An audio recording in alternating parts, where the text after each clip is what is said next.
আমাদের আজকের টপিকটা হচ্ছে বা আজকের চ্যাপ্টারটা হচ্ছে প্রাণীর বিভিন্নতা ও শ্রেণীবিন্যাস নিয়ে। তো প্রাণীর বিভিন্নতা ও শ্রেণীবিন্যাস এই জিনিসটা আসলে কি? আমরা যদি দেখি যে প্রাণীগুলো আমাদের এই পুরো পৃথিবীতে টোটাল প্রায় 15 লক্ষের বেশি প্রাণী প্রজাতি আছে। আমি কিন্তু বলি নাই যে 15 লক্ষের মতো প্রাণী আছে, কি বলেছি বলতো? 15 লক্ষের লক্ষেরও বেশি। প্রজাতি। বেশি প্রাণী প্রজাতি। আর উদ্ভিদ প্রজাতির সংখ্যা বা ভাস্কুলার উদ্ভিদ প্রজাতি, যেগুলোতে ভাস্কুলার বান্ডেল আছে, এরকম উদ্ভিদ প্রজাতির সংখ্যা প্রায় 2,70,000-এর উপর। তাহলে আমাদের যেহেতু এখানে জুলজি পড়বো, আমাদের প্রাণীর সংখ্যাটা লাগবে যে 15 লক্ষেরও বেশি কি থাকে, প্রাণী প্রাণী প্রজাতি প্রজাতি। তার মধ্যে আমি বলি যে একটা প্রজাতি হচ্ছে হোমোসেপিয়েন্স। তাহলে হোমোসেপিয়েন্স এর মধ্যে আবার 700 কোটি পপুলেশন। মানুষের সংখ্যা কত? 700 কোটি বা তারও বেশি, তাই না? জি ভাইয়া। তাহলে একটা জিনিস খেয়াল করো যে প্রাণী প্রজাতির সংখ্যাই 15 লক্ষ, আর এক একটাতে এরকম কোটি কোটি জীব আছে। তাহলে টোটাল প্রাণীর সংখ্যা কত? ব্যাপারটা খুব অনেক বড় না আসলে? এক একটা প্রজাতি, মানে এরকম 15 লক্ষ প্রজাতি আছে মানুষের মতো, হোমোসেপিয়েন্স এর মতো।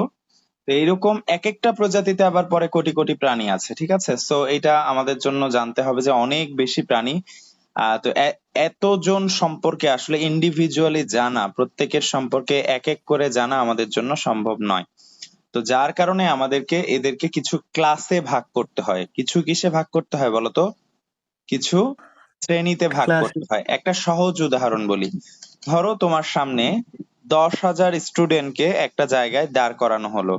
তোমাকে আমি বললাম যে তুমি 10,000 জনের 10,000টা সিলেবাস মুখস্থ করো। তুমি তখন আমাকে উল্টা কি উত্তর দিবা বলতো? যে ভাইয়া, আপনার কি মাথা গেছে? এতজনের সিলেবাস আমি এখন এমনি কেমনে মুখস্থ করব, তাই না? এরকমই তো উত্তরটা হওয়া উচিত। কিন্তু আমি যদি এরকম করে বলি যে তোমরা এখানে যারা 6 থেকে 7 বছর বয়সের আছো, তারা এই লাইনটাতে দাঁড়ায় যাও, যারা 7 থেকে 8 তারা এই লাইন, এভাবে ধরো টোটাল 10টা গ্রুপ করলাম। এখন যারা 6 থেকে 7 বছর, এদেরকে তুমি নাম দিলা ক্লাস 1। যারা 7 থেকে 8 এদেরকে দিলা ক্লাস 2। এরপর একটা ক্লাস 3, এভাবে চলে গেল কত পর্যন্ত? ক্লাস 10 পর্যন্ত। তাহলে তুমি ক্লাস 1 এর যদি একটা সিলেবাস মুখস্থ করো, তাহলে এখানে যারা থাকবে সবার সিলেবাসটাই মুখস্থ হয়ে যাবে না বলো তো? জি আমি কি ভাইয়া। বোঝাতে পেরেছি? তাহলে দেখো, আগে তোমাকে এই জায়গার জন্য 1,000টা সিলেবাস পড়তে হচ্ছিল, সেখানে এখন 1,000টার পরিবর্তে তুমি কয়টা সিলেবাস মুখস্থ করবা? যে কোনো একটা, কারণ এদের সবারটাই কি সেম।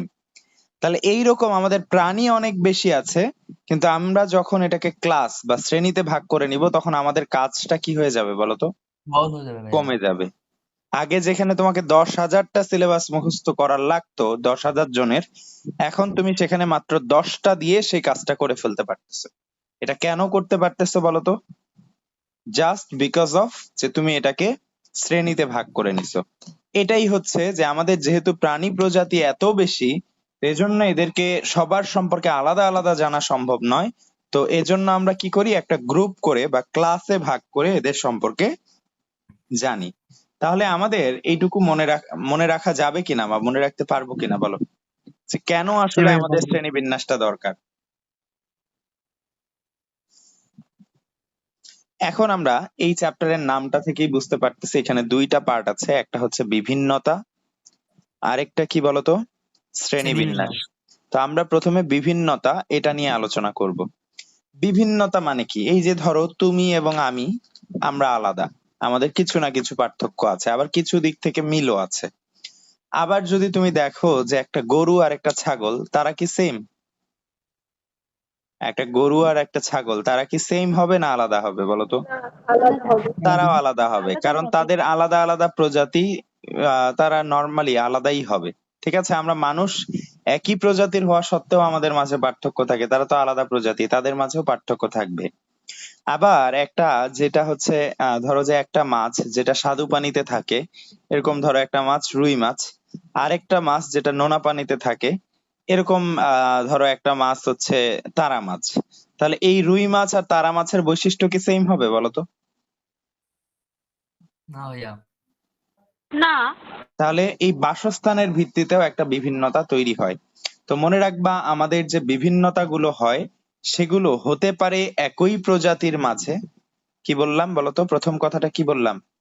হতে পারে একই সেগুলো প্রজাতির মাঝে। একই প্রজাতির মাঝে। এই যে আমি বললাম প্রজাতির মাঝে। মানুষে মানুষে যে পার্থক্য, এটা আমরা সবাই হোমোসেপিয়েন্স, তারপরও আমাদের মাঝে পার্থক্য আছে। তাহলে দুইটি একই প্রজাতির মাঝখানে এই পার্থক্যটা থাকতে পারে, যেমন মানুষে মানুষে, তোমার আমার, আমরা সবাই হচ্ছে হোমোসেপিয়েন্স, কিন্তু তারপরে আমাদের হাতের এই যে ফিঙ্গারপ্রিন্ট বলো, চোখের রেটিনার প্রিন্ট বলো, তারপর জেনেটিক বিন্যাস বলো, সবকিছুই কি আলাদা। তাহলে একই প্রজাতির মাঝে কিছু পার্থক্য থাকে। আবার কার কার মাঝে পার্থক্য থাকে দেখো, মনে রাখবা যে ভিন্ন ভিন্ন প্রজাতি হলে সেখানেও কি থাকতে পারে বলতো?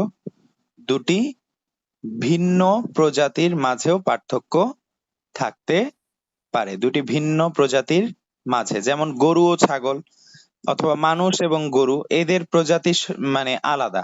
মানুষের প্রজাতি আলাদা, প্রাণী প্রজাতি মানে এটার প্রাণী প্রজাতি যা, গরুটা অন্য প্রজাতির প্রাণী, তাহলে দুইটার প্রজাতি আলাদা, এজন্য এই দুইটার মাঝে পার্থক্য থাকবে। আরেকটা পার্থক্য কিসের উপর হয় বলতো? বাস্তুতন্ত্রের ভিত্তিতে। আরেকটা কিসের উপর ভিত্তি করে হয়? বাস্তুতন্ত্রের ভিত্তিতে কিছু পার্থক্য হতে পারে। ওই যে বললাম, একটা স্বাদু পানির মাছ একটা নোনা পানির মাছ একই রকম হবে না। এখানে আমরা দুইটা কথা একটু জানবো। নাম্বার 1 হচ্ছে ইন্ট্রা, এবং নাম্বার 2 হচ্ছে ইন্টার।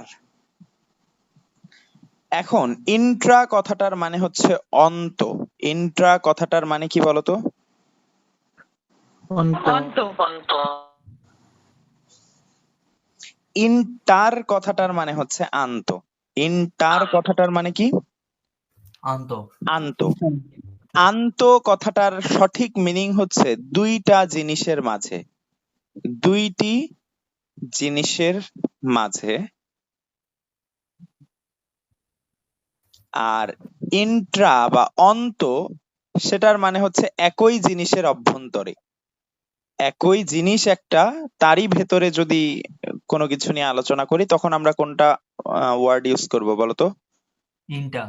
ইন্ট্রা বা অন্ত। একই জিনিসের অভ্যন্তরে যদি কিছু হয় তখন সেখানে আমরা যেই ওয়ার্ডটা ইউজ করব সেটা হচ্ছে ইন্ট্রা। তাহলে এই দুইটা ওয়ার্ড।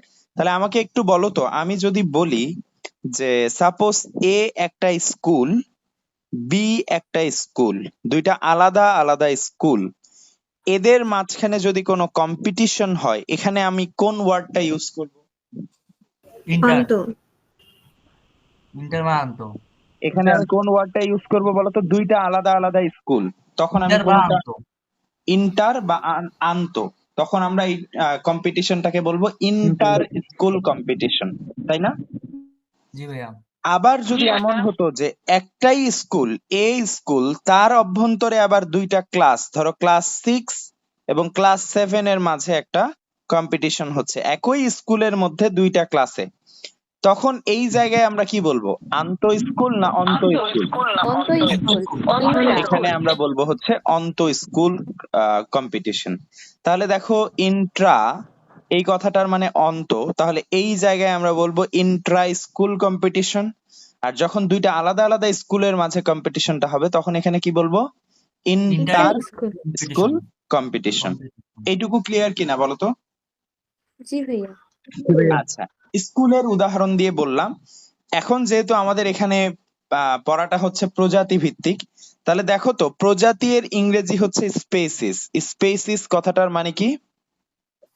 প্রজাতি। প্রজাতি। স্পেসিস, স্পেসিস কথাটার মানে হচ্ছে প্রজাতি।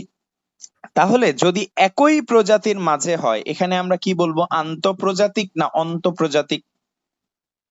একই প্রজাতির মাঝে, একই প্রজাতি। এই যে আমরা সবাই হোমোসেপিয়েন্স, তারপরও আমাদের মাঝে একটা পার্থক্য আছে। এই পার্থক্যটাকে আমরা কি বলবো? আন্তঃপ্রজাতিক না অন্তঃপ্রজাতিক? অন্তঃপ্রজাতি। এটাকে আমরা বলবো অন্তঃপ্রজাতিক পার্থক্য। অন্তঃপ্রজাতিক পার্থক্য বা বিভিন্নতা, অন্তঃপ্রজাতিক বিভিন্নতা অথবা এটার ইংরেজি নামটা কি হবে বলতো? ইন্ট্রা ইন্ট্রা স্পেসিস বিভিন্নতার ইংরেজি হচ্ছে ডাইভার্সিটি। বিভিন্নতার ইংরেজি কি? ডাইভার্সিটি। তাহলে ইন্ট্রা স্পেসিস ডাইভার্সিটি, ঠিক আছে? তাহলে এটা হচ্ছে অন্তঃপ্রজাতিক। আর ধরো এই যে বললাম গরু এবং ছাগল, এরা কি একই প্রজাতির? গরু এবং ছাগলের মাঝে যে পার্থক্য, এটা কি একই প্রজাতির আন্ডারে না দুইটা আলাদা আলাদা প্রজাতি? গরু আলাদা প্রজাতি, ছাগল আলাদা প্রজাতি। এইটার নাম তাহলে কি হবে বলতো? অন্ত হবে না আন্ত? বাংলা নামটা আগে বলো। আন্ত আন্ত প্রজাতিক বিভিন্নতা, এটাকে আমরা কি বলবো? আন্ত প্রজাতিক বিভিন্নতা। অথবা যদি আমরা ইংরেজিতে বলতে চাই তাহলে কি বলবো? Inter species diversity. ইন্টার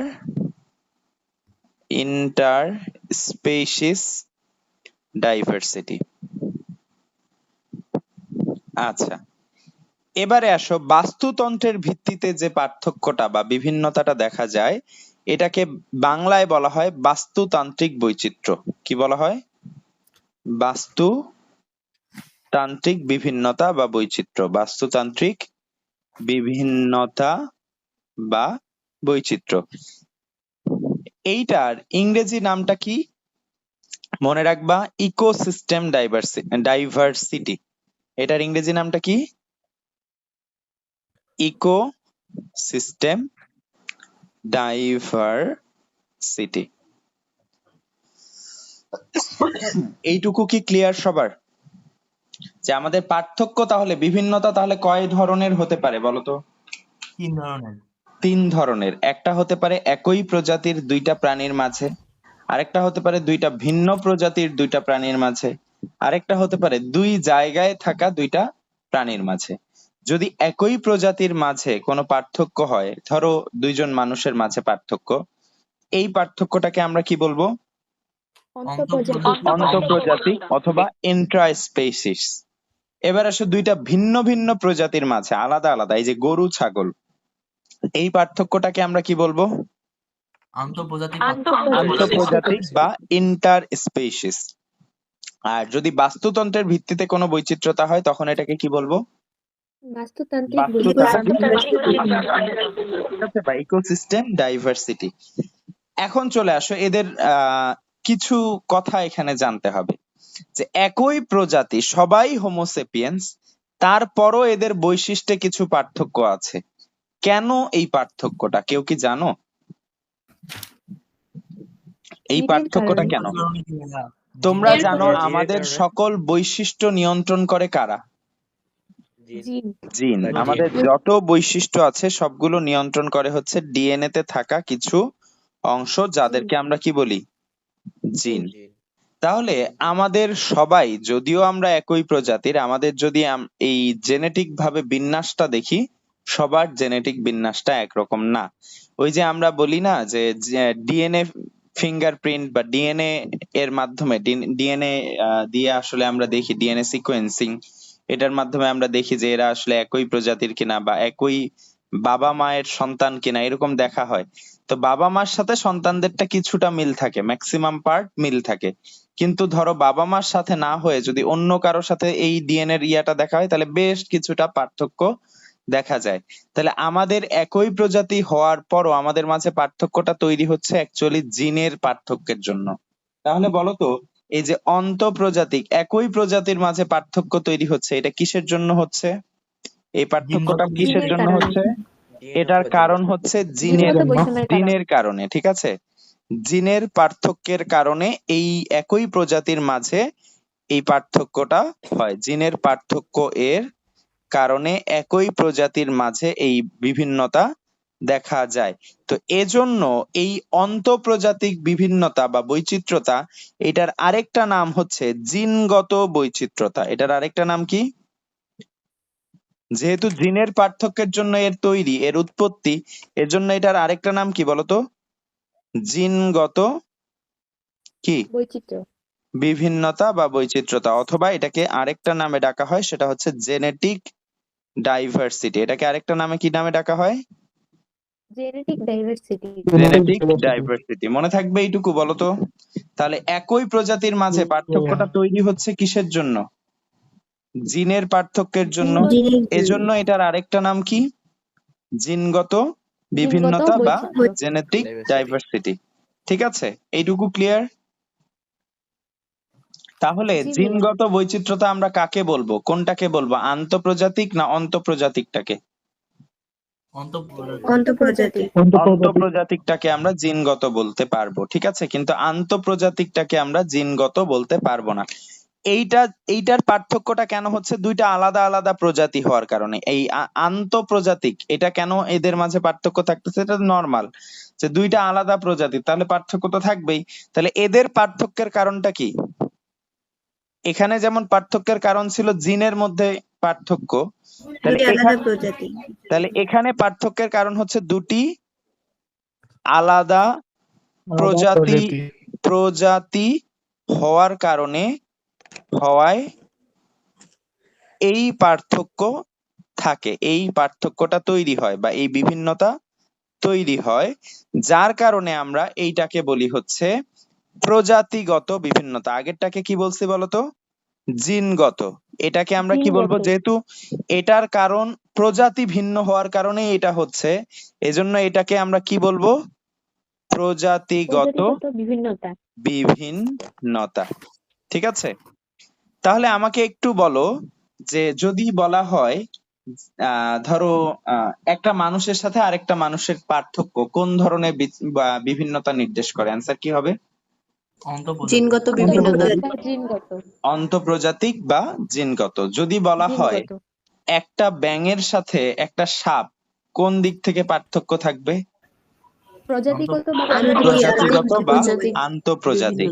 আর বাস্তুতন্ত্রের ভিত্তিতে তারা দেখা যাবে যে যখন বাসস্থান আলাদা হবে, বাসস্থান যদি আলাদা হয়, সেই জায়গায় আমরা বাস্তুতান্ত্রিক বৈচিত্র্যতা দেখতে পাবো। বাস্তুতান্ত্রিক বৈচিত্র্যতা কি? তাদের মধ্যে বাসস্থানটা আলাদা হওয়ার জন্য এটা হতে পারে। এই বাস্তুতন্ত্রের মধ্যে যে বৈচিত্র্যতা গুলো দেখা যায়, সেগুলো একই প্রজাতির মাঝে বৈচিত্র্যতাও হতে পারে, আবার ভিন্ন ভিন্ন প্রজাতির মাঝেও বৈচিত্র্যতা হতে পারে। এই বাস্তুতান্ত্রিকটা বোধ অন্তঃপ্রজাতিকও হতে পারে, আন্তঃপ্রজাতিকও হতে পারে। ওইটা নিয়ে আমাদের এত বেশি মাথা ব্যথা নাই। তাহলে এইটুকু ক্লিয়ার কিনা বলতো? এইটুকু ক্লিয়ার? জি ভাইয়া। এইটুকুতে কারো কোনো কনফিউশন আছে যে আমাদের বিভিন্নতা তিন? প্রজাতিগত বিভিন্নতাকে ইংলিশে কি বলে?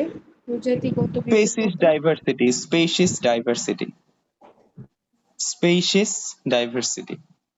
ঠিক আছে, আচ্ছা, তাহলে এখন আমরা বিভিন্নতা কয় ধরনের সেটা জানলাম।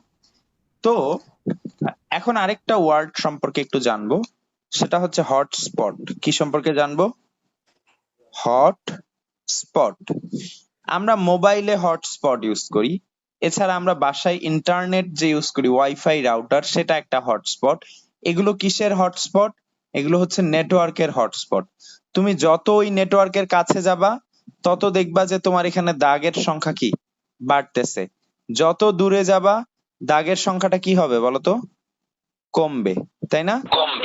তাহলে তুমি যত ওই জায়গাটার দিকে যাচ্ছ, নেটওয়ার্ক তত বাড়তেছে, এজন্য এটাকে আমরা বলতেছি নেটওয়ার্কের হটস্পট।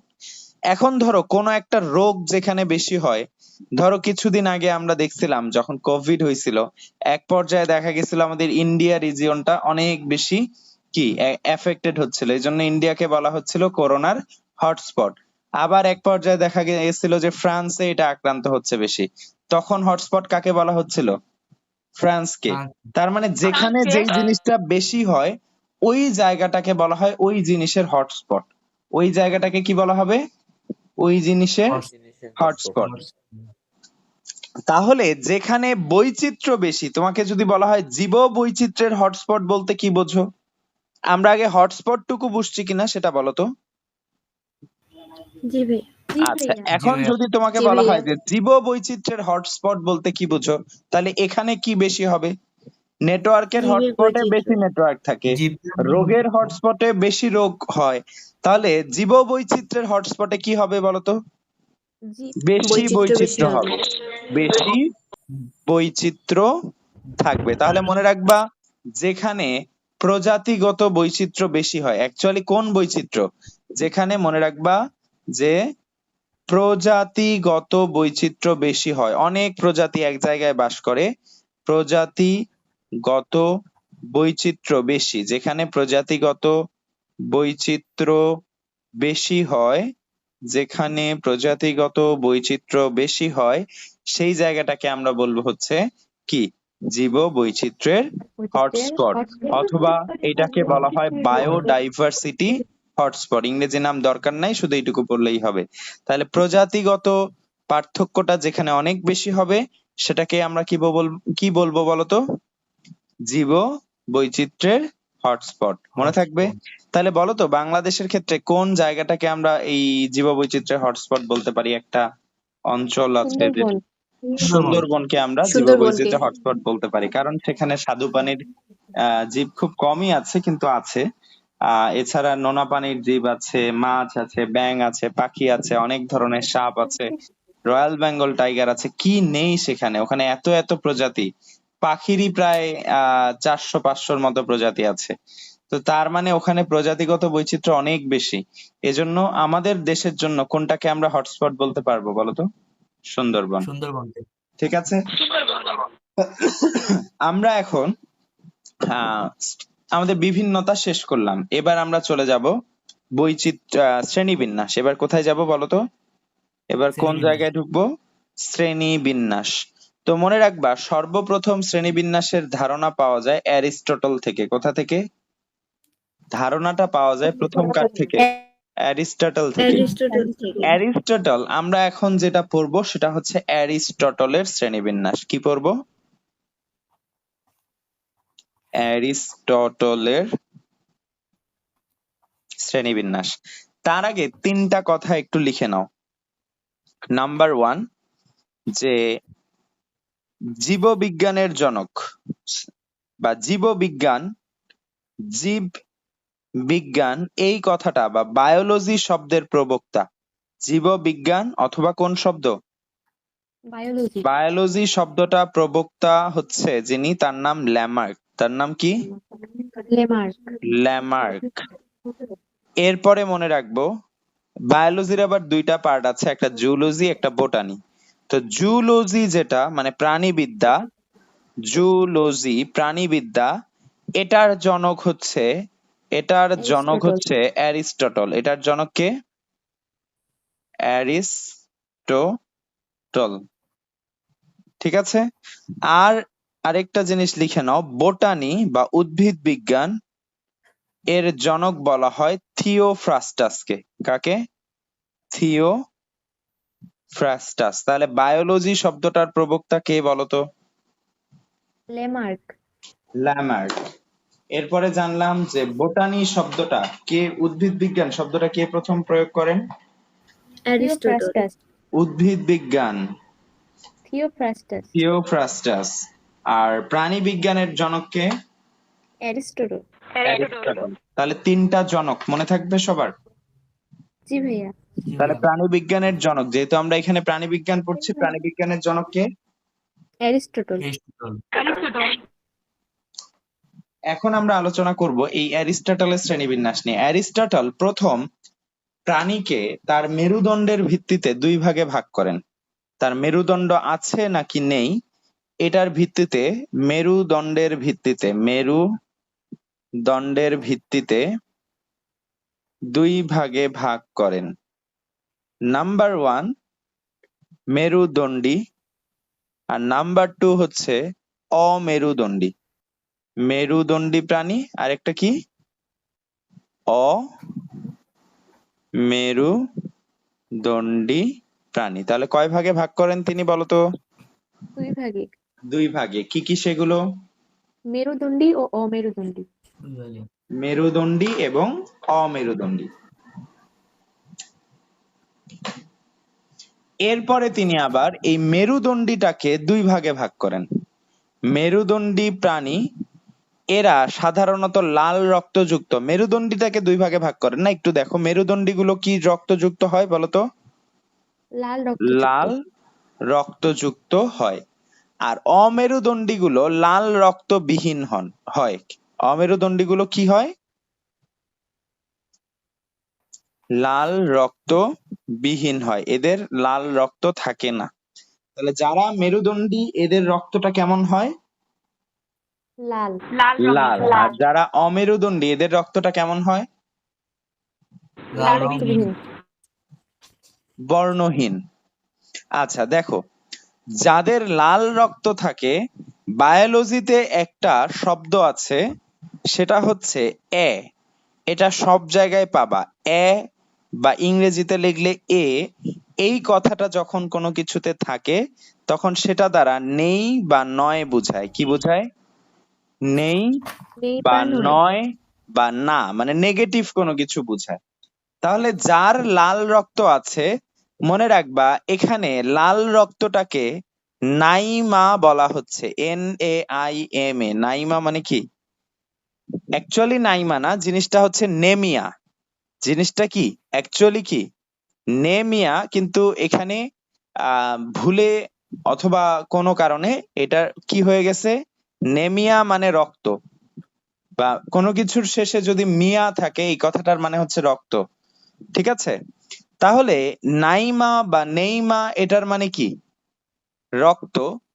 যদি আমরা রক্ত। মানে লাল রক্ত, লাল রক্তটাকে আমরা বলবো নেইমা। তাহলে যদি কারো লাল রক্ত না থাকে সেটাকে আমরা কি বলবো? নাইমা। সেটাকে কি বলবো? এনাইমা। নাইমা বা নিমা। নিমা বা নাইমা, ঠিক আছে? অথবা নেইমা, যেটাই বলো, বাংলা উচ্চারণটা অতটা এখানে ইয়া না, ইংরেজিটা মনে রাখো। NAIMA। নাইমা। মানে নেই, কি নেই? নেই মানে কি? লাল রক্ত নেই। তাহলে লাল রক্তবিহীন প্রাণীগুলোকে কি বলা হয়? এনাইমা। এনাইমা। এনাইমা। এনাইমা। আর লাল রক্ত যুক্ত গুলোকে বলা হয় ইনাইমা। ইনাইমা। তাহলে লাল রক্ত যুক্ত মেরুদণ্ডী প্রাণীগুলোকে কি বলা হয়? এনাইমা।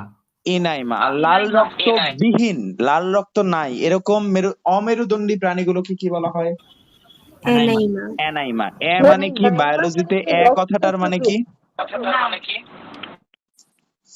বায়োলজিতে নেই না কথাটার মানে কি? বা নয়। না বা নয়। তাহলে এখন আমরা এই ইনাইমা যেটা যেটা লাল রক্তযুক্ত মেরুদণ্ডী প্রাণী, এইটাকে আবার দুই ভাগে ভাগ করতে পারি।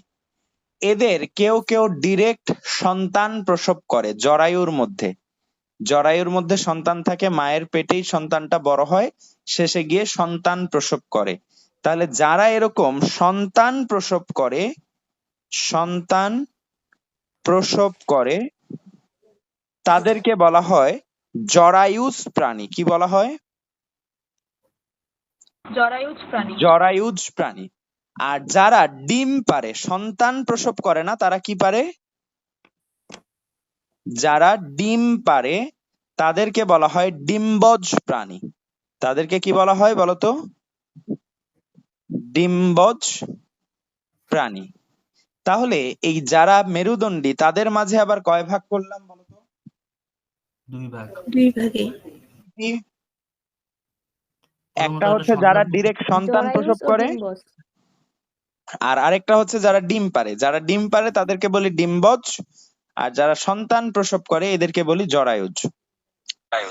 তো আমাদের শুধুমাত্র মনে রাখতে হবে জরায়ুজ শুধুমাত্র স্তন্যপায়ী যারা তারা। জরায়ুজ প্রসব বা জরায়ুজ প্রজনন এটা কাদের ক্ষেত্রে দেখা যায়? শুধুমাত্র স্তন্যপায়ী প্রাণী। স্তন্যপায়ী প্রাণীতে। শুধু কোথায় পাওয়া যায়? স্তন্যপায়ীতে। আর স্তন্যপায়ী বাদ দিয়ে যা বলুক সব, বাকি সব কি বলতো? বাকি সব বাকি ডিম্বজ। সব হচ্ছে ডিম্বজ প্রাণী। ডিম্বজ। তাহলে যদি মাছ বলে, মাছ স্তন্যপায়ী নয়। স্তন্যপায়ী কে কে আছে সেটা আমরা ক্লাসের শেষে জেনে যাব। তো মাছ স্তন্যপায়ী নয়, তাহলে মাছের মধ্যে কোন জনন হবে? ডিম্বজ। ডিম্বজ। ডিম্বজ। মাছ ডিম পায়। পাখি, পাখিতে কি হবে? ডিম্বজ। ডিম্বজ। ডিম্বজ। ডিম্বজ। কুমির সরীসৃপ যেটা, সেটাতে কি হবে? ডিম্বজ। ডিম্বজ। উভচর, এটাতেও কি হবে? ডিম্বজ। মানে ডিম্বজ। স্তন্যপায়ী বাদ দিয়ে যা বলবে সেটাতেই কি হবে? কোন জনন হবে? ডিম্বজ। ডিম্বজ। ভাইয়া ঠিক তাহলে আছে, মুরগি কি হবে? মুরগিও ডিম্বজ জনন। মুরগি কি পারে? মুরগি পারে বাচ্চা কিন্তু ভাই প্রসব ওটা করে, তো কখনো দেখছো? না ওটা তো স্তন্যপায়ী না। হ্যাঁ, মুরগি কি স্তন্যপায়ী? মুরগি তো স্তন্যপায়ী না। স্তন্যপায়ী মানে যারা মায়ের বুকের দুধ পান করে তারাই স্তন্যপায়ী। ঠিক আছে, এরা বাদ দিয়ে বাকি সবাই হচ্ছে ডিম্বজ। ভাইয়া তিমি মাছ। তিমি মাছের ক্ষেত্রে তিমি মাছ হচ্ছে স্তন্যপায়ী, যেহেতু তার মানে ওইটা কি হবে? জরায়ুজ হবে। তিমি মাছ তিমি কি মাছ মাছের? স্তন্যপায়ী, যদিও নামে মাছ, সে হচ্ছে স্তন্যপায়ী। ঠিক আছে, সে কি মায়ের দুধ পান করে? অবশ্যই। এটা সার্চ করে দেখবা, কিছু কিছু ব্যতিক্রম থাকে। তিমি মাছ স্তন্যপায়ী প্রাণী, সবচেয়ে বড় স্তন্যপায়ী প্রাণী। আচ্ছা, এখন আমরা মোটামুটি এই শ্রেণীবিন্যাসটা, অ্যারিস্টটলটা জানলাম। এখন আমরা বৃহৎ আকারে শ্রেণীবিন্যাস নিয়ে আলোচনা করব, বা শ্রেণীবিন্যাস। আচ্ছা, তার আগে আমাকে বলো তো, একটু আগে আমি 10,000 স্টুডেন্টকে ভাগ করছিলাম, কিসের ভিত্তিতে ভাগ করছিলাম? ক্লাসের ভিত্তিতে। Not class. কিসের বয়স। ভিত্তিতে ভাগ করছিলাম? বয়সের ভিত্তিতে। ও 6 বয়সের থেকে 7 ভিত্তিতে। বছর একটা ক্লাসে যাবে, 7 থেকে 8 বছর একটা ক্লাসে যাবে। আবার আমি যদি বলতাম যে ছেলেরা এক পাশে দাঁড়াও, মেয়েরা এক পাশে দাঁড়াও, তাহলেও কি একটা ভাগ হতো না? তাহলে জেন্ডারের ভিত্তিতেও ভাগ করা যায়। বা এরকম কোনো কিছুতে যদি ভাগ করতে হয়, আমার কিছু একটা জিনিসের উপর ভিত্তি করে ভাগ করতে হবে। আমি যদি এখন জেন্ডারের ভিত্তিতে না বলে বলতাম যে এত হাইটের যারা আছো তারা এই পাশে দাঁড়াও, এই হাইটের মধ্যে যারা আছো তারা এই লাইনে দাঁড়াও, এর বেশি যারা আছো তারা এই পাশে দাঁড়াও, তখন এটার ভিত্তি কি হতো? ওই শ্রেণীবিন্যাসটা ভিত্তি কি হতো? হাইট। তার মানে কোনো কিছুকে শ্রেণীবিন্যাস করতে গেলে আমার কিছু কি লাগবে বলতো? ভিত্তি লাগবে, তাই না? কোনো কিছুকে শ্রেণীবিন্যাস করতে গেলে আমার কি লাগবে বলো? ভিত্তি লাগবে। ভিত্তি লাগবে। তোমাদের বইয়ে এরকম 16টা ভিত্তি দেওয়া আছে। কয়টা ভিত্তি দেওয়া আছে? 16টা। 16টা ভিত্তি দেওয়া আছে। শ্রেণীবিন্যাসের ভিত্তি টোটাল 16টা দেওয়া আছে। তা আমরা আজকে এই ভিত্তিগুলো নিয়ে আলোচনা শুরু করব। দেখো, প্রথম আমরা যেটার ভিত্তিতে ভাগ করি সেই ভিত্তিটা হচ্ছে, এখন উপরে হেডিং দাও শ্রেণীবিন্যাসের ভিত্তি। 1 নাম্বার ভিত্তি হচ্ছে আকার। আমরা কিসের উপর ভিত্তি করে ভাগ করতে পারি বলতো? আকার। দৈহিক আকারের উপর ভিত্তি করে আমরা ভাগ করতে পারি। এখন আকারের উপর ভিত্তি করে ভাগ করলে এখানে আমরা কি কি পাবো? কিছু কিছু প্রাণী পাবো যাদেরকে দেখার জন্য অণুবীক্ষণ যন্ত্র দরকার। তো তাদেরকে আমরা কি বলবো? আনুবীক্ষণিক প্রাণী। বীক্ষণিক প্রাণী। তাহলে আকারের উপর ভিত্তি করে আমরা প্রথম যে ভাগটা করলাম সেটা হচ্ছে আনুবীক্ষণিক প্রাণী, যাদেরকে দেখার জন্য কি দরকার? এখানে দেখো, অণুবীক্ষণ এখানে যন্ত্র। পাশে লিখে নাও অণুবীক্ষণ যে যন্ত্র। দেখার জন্য অণুবীক্ষণ যন্ত্র দরকার। দেখার জন্য কি দরকার? দেখার জন্য অণুবীক্ষণ যন্ত্র দরকার। অণুবীক্ষণ যন্ত্র বা মাইক্রোস্কোপ দরকার। ঠিক আছে, মাইক্রোস্কোপ দরকার যাদের, তাদেরকে আমরা কি বলবো? আনুবীক্ষণিক প্রাণী। আর যাদেরকে আমরা খালি চোখে দেখতে পাই, যাদেরকে কি খালি চোখে। খালি চোখে দেখতে পাই, কোনো অণুবীক্ষণ যন্ত্র দরকার হয় না, তাদেরকে বলা হয় বৃহত্তর প্রাণী। তাদেরকে কি বলা হয় বলতো? বৃহত্তর প্রাণী। বৃহত্তর প্রাণী। তাহলে আকারের ভিত্তিতে আমরা কয় ভাগে ভাগ করলাম বলতো? 2 ভাগে। 2 ভাগে। একটা হচ্ছে যাদেরকে আমরা দেখার জন্য অণুবীক্ষণ যন্ত্র দরকার, তাদেরকে বলি আনুবীক্ষণিক প্রাণী। আর যাদেরকে আমরা খালি চোখে দেখতে পাই তাদেরকে আমরা কি বলি? বৃহত্তর প্রাণী। বৃহত্তর প্রাণী। এখন আসি, আনুবীক্ষণিক প্রাণীর উদাহরণ কি আর বৃহত্তর প্রাণীর উদাহরণ কি, উদাহরণ জানতে হবে। মনে রাখবা, মাছের ফুলকার প্রোটিস্টান জীবাণু। মাছের ফুলকার প্রোটিস্টান জীবাণু, প্রোটিস্টা রাজ্যের একটা প্রাণী, প্রোটিস্টান জীবাণু। এইটা হচ্ছে আনুবীক্ষণিক প্রাণীর উদাহরণ। আনুবীক্ষণিক প্রাণীর উদাহরণ কি বলতো? মাছের ফুলকার প্রতিষ্ঠান জীবাণু। মাছের ফুলকার প্রোটিস্টান জীবাণু। এখানে ব্র্যাকেটে লিখে নাও অ্যানাবাসি, ANABASI। এর বৈজ্ঞানিক নামে আমরা এই ওয়ার্ডটা পাবো, কি পাবো? অ্যানাবাসি। ঠিক আছে, এবারে আসো বৃহত্তর প্রাণী। বৃহত্তর প্রাণীর উদাহরণ যেটা, এটা আমার খুব পছন্দের একটা প্রাণী, এটার নাম হচ্ছে গিনিপিগ। এটার নাম কি? গিনিপিগ। গিনিপিগ। এই গিনিপিগ গুলো দেখতে খুবই ভাইয়া কিউট জীবাণু হয়। বই কি লিখছো ইংলিশে? বুঝি নাই, কি বললা? তো প্রতিষ্ঠান জীবাণু তারপরে কি লিখা হয়েছে? অ্যানাবাসি, ANABASI, এটা এর বৈজ্ঞানিক নামে পাওয়া যাবে। অ্যানাবাসি ওয়ার্ডটা এর বৈজ্ঞানিক নামে পাওয়া যাবে, এটুকু মনে রাখবা। ঠিক আছে, আচ্ছা। গিনিপিগ, ভাইয়া একটা কোয়েশ্চেন ছিল। হ্যাঁ বলো। অ্যানাবাসি এটা তো এক ওয়ার্ডের না, তো তাহলে এটা বৈজ্ঞানিক না? আমি মনে রাখার জন্য বলছি, বৈজ্ঞানিক নাম 2 ওয়ার্ডের হয়, কিন্তু আমি মনে রাখার জন্য বলছি এই ওয়ার্ডটা এদের বৈজ্ঞানিক নামে পাওয়া যাবে। এটা তোমার এমসিকিউতে আসবে। সো এখন তোমরা জুলজি পড়তে যাই, এরকম অলমোস্ট 100টার উপরে বৈজ্ঞানিক নাম পাবা। সবার ফুল নাম মুখস্থ করা পসিবল না, মনে থাকবে না। তো এই জন্য আমি এমসিকিউ দেখে যেন চিনতে পারি, আমাকে এই দক্ষতাটা অর্জন করতে হবে। তাহলে প্রতিষ্ঠান জীবাণুর বৈজ্ঞানিক নামে কি থাকবে বলো? আমি বলি নাই যে এটা তার অ্যানাবাসি। বৈজ্ঞানিক নাম, আমি বলছি এটা দেখে চিনবো। আমি কি বলছি বলতো? এইটা দেখে চিনবো কি থাকবে তার নামে, অ্যানাবাসি থাকবে। এবারে আসো বৃহত্তর প্রাণী। বৃহত্তর প্রাণীর উদাহরণ বললাম গিনিপিগ। গিনিপিগ মনে রাখবা কেভ বা গর্তে বাস করে। গুহা। কোথায় থাকে? কেভ বা গর্তে। ঠিক আছে, এই জন্য তার নামে কেভিয়া থাকবে। কি থাকবে? তার নামে কি কেভিয়া। থাকবে? কেভিয়া থাকবে। পুরা নামটা যদি বলে তাহলে কেভিয়া পোর্সেলাস, কিন্তু পুরা নামটা ওভাবে, এইটা মনে রাখতে পারো, এটা ইম্পর্টেন্ট আছে, এজন্য পুরা নাম মনে রাখতে পারো। তাহলে সে গর্তে থাকে, কেইভে থাকে, এজন্য তার বৈজ্ঞানিক নামে কি থাকবে বলতো? কেভিয়া থাকবে। তাহলে আণুবীক্ষণিক প্রাণীটাকে আমরা এমসিকিউ তে চিনবো কি দ্বারা? যদি বৈজ্ঞানিক নাম দিয়ে দেয়, অ্যানাবাসি। আর বৃহত্তর প্রাণী, এটা যদি এখানে গিনিপিগ উদাহরণ আছে, অন্য বইয়ে অন্য উদাহরণ আছে, তো যদি গিনিপিগটা উদাহরণে দেয়, বাংলায় বললে বলবে গিনিপিগ। যদি বৈজ্ঞানিক নাম দেয়, আমরা কিভাবে মনে রাখবো বলতো? কি দিয়ে? কেভিয়া দ্বারা। কেভিয়া। কেভ মানে গর্ত, সেখান থেকে আচ্ছা জেমিসা, তোমার মাইক্রোফোনটা একটু মিউট রেখো, ওখান থেকে সাউন্ড রিপিট হচ্ছে। ঠিক আছে, কেভিয়া পোর্সেলাস, এটা হচ্ছে গিনিপিগের বৈজ্ঞানিক নাম। তাহলে এইটুকু ক্লিয়ার? আকার নিয়ে আমরা 2 ভাগে ভাগ করলাম, এইটুকু ক্লিয়ার? জি ভাইয়া। আচ্ছা, ভাই চোখ কৃমিটা কি হবে? চোখ কৃমি দেখা যায় না, এটা হচ্ছে আণুবীক্ষণিকের মধ্যে পড়বে, লোয়া লোয়া। জি ভাইয়া। এবারে আমরা চলে যাব সংগঠন মাত্রা। 2 নাম্বার ভিত্তি কি? 2 নাম্বার ভিত্তি কি বলতো? সংগঠন মাত্রা। সংগঠন মাত্রা। এই সংগঠন মাত্রা বোঝার জন্য এরপর থেকে আমি 4টা নাম সিকোয়েন্সিয়ালি বলবো, তারপরের গুলা কি করবা করো, আমার দেখার বিষয় না। 4টা নাম আমরা একদম ক্রমটা মনে রাখবো। প্রথম নামটা হচ্ছে পরিফেরা। প্রথম নামটা কি? পরিফেরা। দ্বিতীয় নামটা হচ্ছে CNIDERIA, নিডারিয়া। 3 নাম্বার নামটা হচ্ছে প্লাটি, প্লাটি হেলমিনথিস, প্লাটি হেলমিনথিস। 4 নাম্বার নামটা হচ্ছে নেমাটোডা।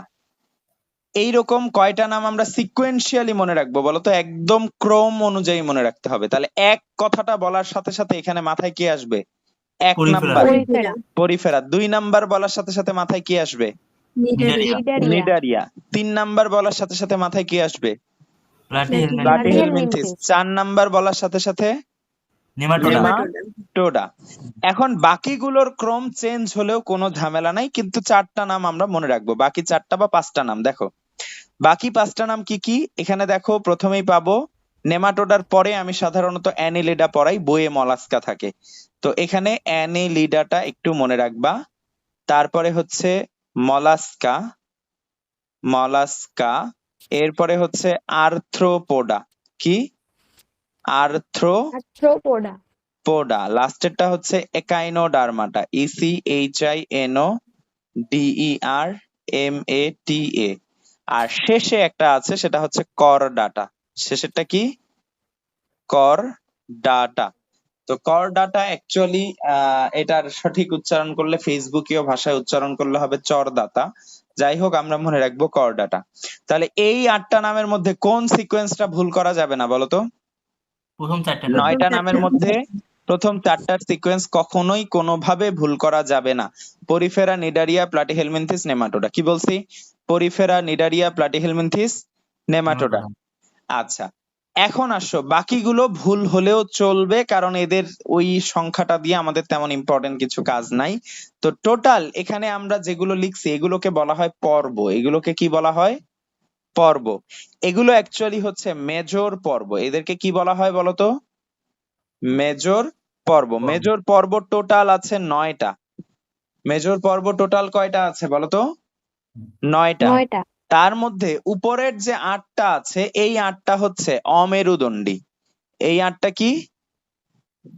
অমেরুদণ্ডী, অথবা এটাকে আমরা বলতে পারি নন কর্ডেট। এটাকে কি বলতে পারি? নন কর্ডেট। আর লাস্টেরটাকে আমরা বলতে পারি কর্ডেট। লাস্টেরটাকে কি বলতে পারি? কোঅর্ডিনেট। কোঅর্ডিনেট। কর্ডেট। তাহলে আমাদের মেজর পর্ব, পর্ব আছে টোটাল 33টা। পর্ব কয়টা? আমাদের প্রাণী জগৎটাকে টোটাল কয়টা পর্বে ভাগ করা যায়? 33টি। 33টা। তার মধ্যে মেজর পর্ব হচ্ছে 9টা। আর তাহলে মাইনর কয়টা হবে বলতো? মাইনর পর্ব কয়টা হবে? 24টি। 24টা হবে মাইনর পর্ব। এই মাইনর গুলো নিয়ে আমাদের আপাতত মাথা ব্যথা নাই। এই মাইনরের 2-3টা নাম আমাদেরকে জানতে হবে, সেগুলো আমি বলে দিব।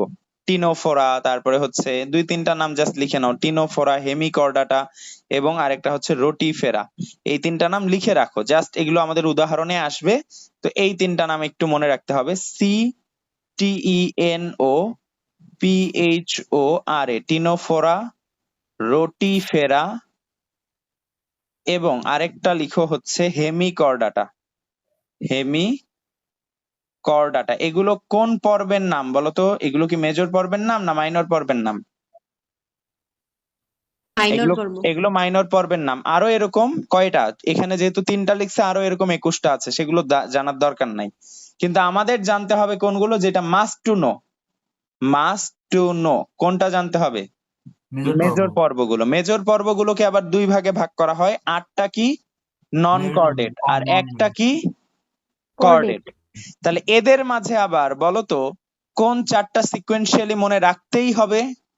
প্রথম চারটা। প্রথম 4টা কি কি? Porifera, Cnidaria, Platyhelminthes, Nematoda. এদের পরের নামগুলো মুখস্থ থাকতে হবে, কিন্তু এগুলো যে সিকোয়েন্স অনুযায়ী মুখস্থ রাখতে হবে তা না। আরেকটা কথা মনে রাখবা, এরা যত দিন গেছে তত উন্নত হইছে। তার মানে উন্নত কারা? সবচেয়ে উন্নত কে বলতো এখানকার? করডাটা। করডাটা সবচেয়ে উন্নত।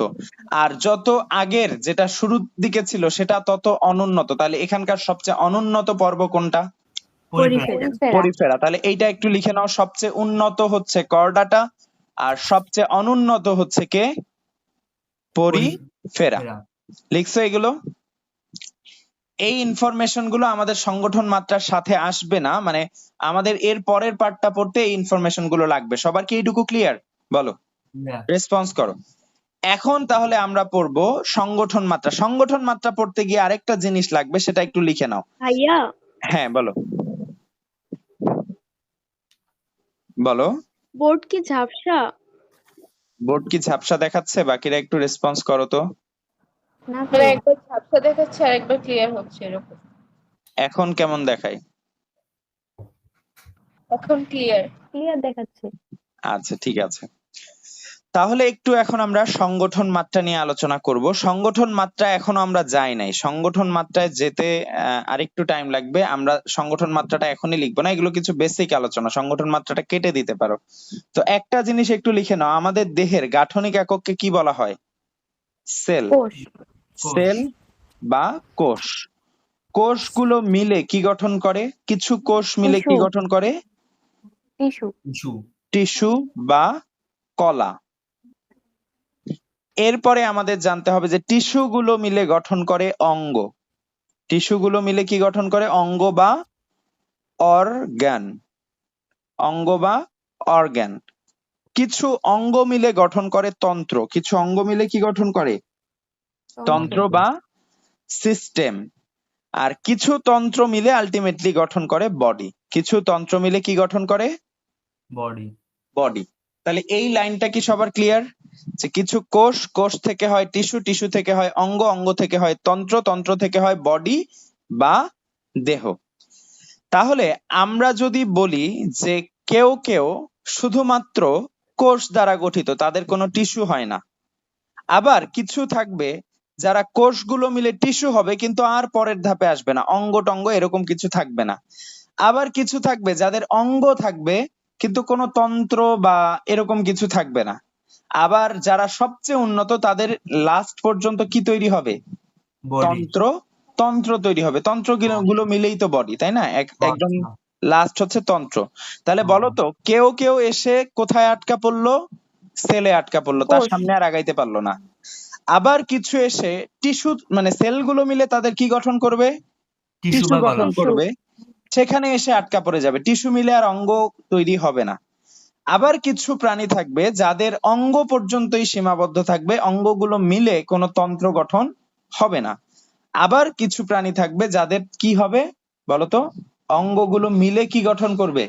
তন্ত্র গঠন তন্ত্র। করবে। তো এখন আমরা যদি এইটুকু বুঝে থাকি, এখন আমরা চলে যাব সংগঠন মাত্রাতে। কোথায় চলে যাব?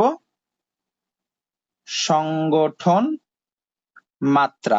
তাহলে আমি কি বলেছি? কিছু প্রাণী থাকবে যাদের সংগঠনে শুধু কি পাওয়া যাবে? সবচেয়ে অনুন্নত যারা, তাদের সংগঠনে কি পাওয়া যাবে? কোষ। শুধু কোষ পাওয়া যাবে, কোনো টিস্যু বা অঙ্গ, ওদের দেহে কোনো টিস্যু, অঙ্গ, তন্ত্র কিছুই পাওয়া যাবে না। তাহলে যারা কোষ সেই আটকা পড়বে তাদেরকে বলা হবে কোষীয় সংগঠন মাত্রার প্রাণী। তাদেরকে কি বলা হবে? কোষীয় সংগঠন মাত্রার প্রাণী। ঠিক আছে? আর যাদের কোষগুলো মিলে টিস্যু গঠন করে, কি বললাম? কোষগুলো কোষ মিলে টিস্যু। টিস্যু গঠন করে কিন্তু তারপরে আর যায় না, তাদেরকে আমরা বলবো কোষ টিস্যু সংগঠন মাত্রার প্রাণী। তাদেরকে কি বলবো?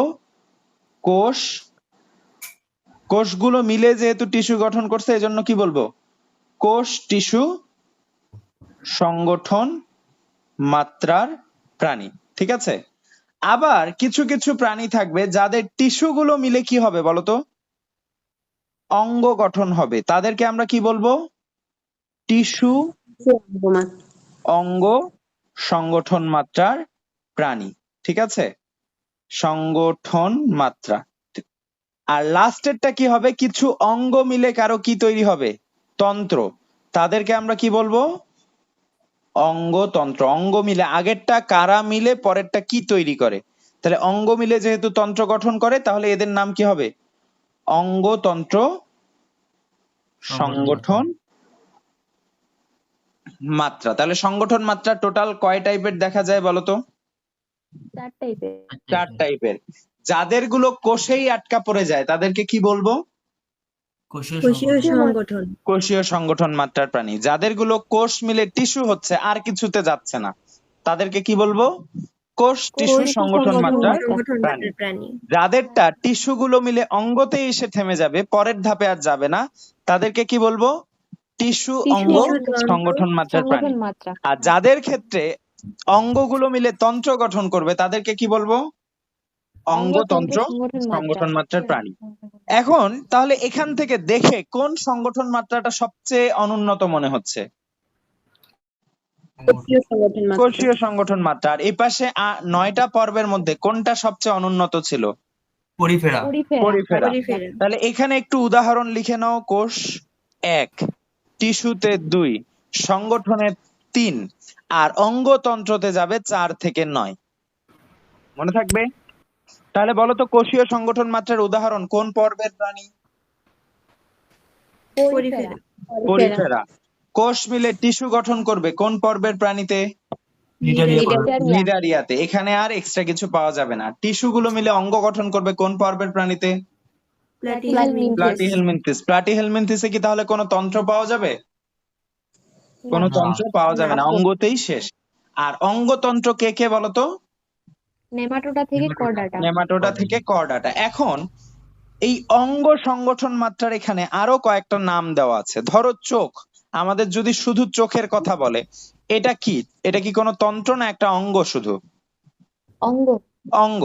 তাহলে চক্ষু বিন্দু যদি শুধু একটা অঙ্গের নাম বলে, তখন এটা কি হবে? এটা কোন সংগঠন? একটা অঙ্গের নাম বলে সেটা কোন সংগঠন মাত্রার মধ্যে পড়ে যাবে? টিস্যু অঙ্গ সংগঠন মাত্রা। টিস্যু অঙ্গ সংগঠন মাত্রার মধ্যে পড়ে যাবে। প্রোবোসিস মানে ঠোঁট, এটাও একটা অঙ্গ। ঠিক আছে, প্রোবোসিস মানে কিছু বিশেষ প্রাণীর বাড়ানো একটা ঠোঁট থাকে, সেটাকে বলা হয় প্রোবোসিস। তাহলে প্রোবোসিসও একটা অঙ্গ, তাহলে প্রোবোসিস কোন সংগঠন মাত্রার মধ্যে পড়ে যাবে? টিস্যু অঙ্গ সংগঠন অঙ্গ সংগঠন মাত্রা। ঠিক আছে, লাস্টেরটা হচ্ছে জননাঙ্গ, এটাও একটা অঙ্গ। জননাঙ্গটাও একটা অঙ্গ, তাহলে এটাও কোন সংগঠন মাত্রার মধ্যে পড়ে যাবে বলো তো? টিস্যু অঙ্গ টিস্যু অঙ্গ সংগঠন। সংগঠন মাত্রার। তাহলে আমাকে একটু বলো কোষীয় সংগঠন মাত্রার উদাহরণ কি? পরিফেরা। পরিফেরা। কোষ টিস্যু, টিস্যু সংগঠন মাত্রার উদাহরণ কি? নিডারিয়া। নিডারিয়া। এটা এভাবেও বলতে পারে যে কোষ টিস্যু সংগঠন বলতে পারে, অথবা শুধু টিস্যু বলতে পারে। ঠিক আছে, তাহলে কোষ টিস্যু বা টিস্যু সংগঠন মাত্রার উদাহরণ কি? নিডারিয়া। নিডারিয়া। টিস্যু অঙ্গ অথবা শুধু অঙ্গ সংগঠন মাত্রার উদাহরণ কি? প্লাটিহেলমিনথেস। প্লাটিহেলমিনথেস। তার সাথে যে কোনো অঙ্গের নাম দিয়ে দিতে পারে, চক্ষুবিন্দু, প্রোবোসিস আর জননাঙ্গ মনে রাখবো। জননাঙ্গ। এবারে আসো, অঙ্গতন্ত্র সংগঠন মাত্রার উদাহরণ কি বলতো? নেমাটোডা থেকে নেমাটোডা থেকে কর্ডাটা। কর্ডাটা। নেমাটোডা থেকে করডাটা। এজন্য আমি বলছিলাম এখানে আর ক্রমের দরকার নাই, নামগুলো মুখস্থ থাকলেই হবে। নেমাটোডা, অ্যানিলিডা, মলাস্কা, একাইনোডার্মাটা, আর কি আর্থ্রোপোডা, এই পাশে করডাটা। এইগুলোতে পাওয়া যায় হচ্ছে অঙ্গতন্ত্র সংগঠন মাত্রা। ক্লিয়ার এইটুকু? জি ভাইয়া। এইটুকু ক্লিয়ার? এখন আসো, অঙ্গতন্ত্র সংগঠন মাত্রার এখানে একটা স্পেশাল ইনফরমেশন আছে যেটা জানতে হবে। অঙ্গতন্ত্র সংগঠন মাত্রাটা প্রথম পাওয়া যায় বা প্রথম আবিষ্কৃত হয় নিমার্টিয়ান নামক একটা সামুদ্রিক প্রাণীতে। প্রথম এটা আবিষ্কৃত হয় কোন প্রাণীতে? আবিষ্কৃত নামক সামুদ্রিক প্রাণী। এটা হয় নিমার্টিয়ান। খুবই ইম্পর্টেন্ট একটা এমসিকিউ। নিমার্টিয়ান নামক কোন প্রাণী বলতো? সামুদ্রিক। সামুদ্রিক প্রাণীতে। তাহলে অঙ্গতন্ত্র সর্বপ্রথম আবিষ্কৃত হয় কোন প্রাণীতে বলো? সামুদ্রিক নিমার্টিয়ান নামক প্রাণীতে। নিমার্টিয়ান নামক একটা সামুদ্রিক প্রাণীতে। মনে থাকবে বলো তো? জি ভাইয়া। মনে থাকবে এইটুকু? তাহলে সংগঠন মাত্রা কি সবার ক্লিয়ার হয়েছে? কারো কোনো কনফিউশন আছে? না ভাইয়া। না আচ্ছা, ভাইয়া। তাহলে সংগঠন মাত্রা 2 নাম্বার ভিত্তি ছিল আমাদের। কত নাম্বার ভিত্তি ছিল? 2 নাম্বার। দুই এবার নাম্বার। আমরা 3 নাম্বার ভিত্তিটা নিয়ে আলোচনা করব। 3 নাম্বার ভিত্তিটা হচ্ছে জীবন পদ্ধতি। 3 নাম্বার ভিত্তিটা কি? জীবন জীবন পদ্ধতি। পদ্ধতি। কেউ কেউ আছে, কিছু কিছু প্রাণী আছে যারা মুক্তভাবে চলাফেরা করে, আর কিছু প্রাণী আছে যারা অন্যের উপর নির্ভর করে, অন্যের দেহের উপর নির্ভর করে বেঁচে থাকে। তো এরা কিভাবে আসলে বেঁচে আছে সেটাই হচ্ছে জীবন পদ্ধতি। জীবন পদ্ধতির উপর ভিত্তি করে আমরা 4টা ভাগে ভাগ করতে পারি। কয়টা ভাগে? 4 ভাগে। 4 ভাগে। 4 ভাগে। প্রথমটা হচ্ছে মুক্তজীবী। প্রথমটা কি? মুক্তজীবী। মুক্তজীবী, নিজে নিজেই বাঁচতে পারে, এটার অন্যের হেল্পের দরকার হয় না। 2 নাম্বার যেটা, সেটাকে আমরা বলি হচ্ছে পরজীবী। 2 নাম্বারটা কি? পরজীবী। পরজীবী। তার মানে এটা নিজে বাঁচতে পারে না, কার উপর ডিপেন্ড করতে হয়? অন্য কারো উপর ডিপেন্ড অন্যের করতে উপর। হয়। আচ্ছা, 3 নাম্বারটা হচ্ছে মিথজীবী। 3 নাম্বারটা কি? মিথজীবী। এবং 4 নাম্বারটা হচ্ছে সহজীবী। 4 নাম্বারটা কি? সহজীবী। তাহলে আমরা কয় ভাগে ভাগ করলাম জীবন পদ্ধতির উপর ভিত্তি করে? 4 4 ভাগে। ভাগে। 4 ভাগে। এখানে শুধু নাম আর উদাহরণ পড়লেই যথেষ্ট, তারপরও কিছু জিনিস জানা উচিত।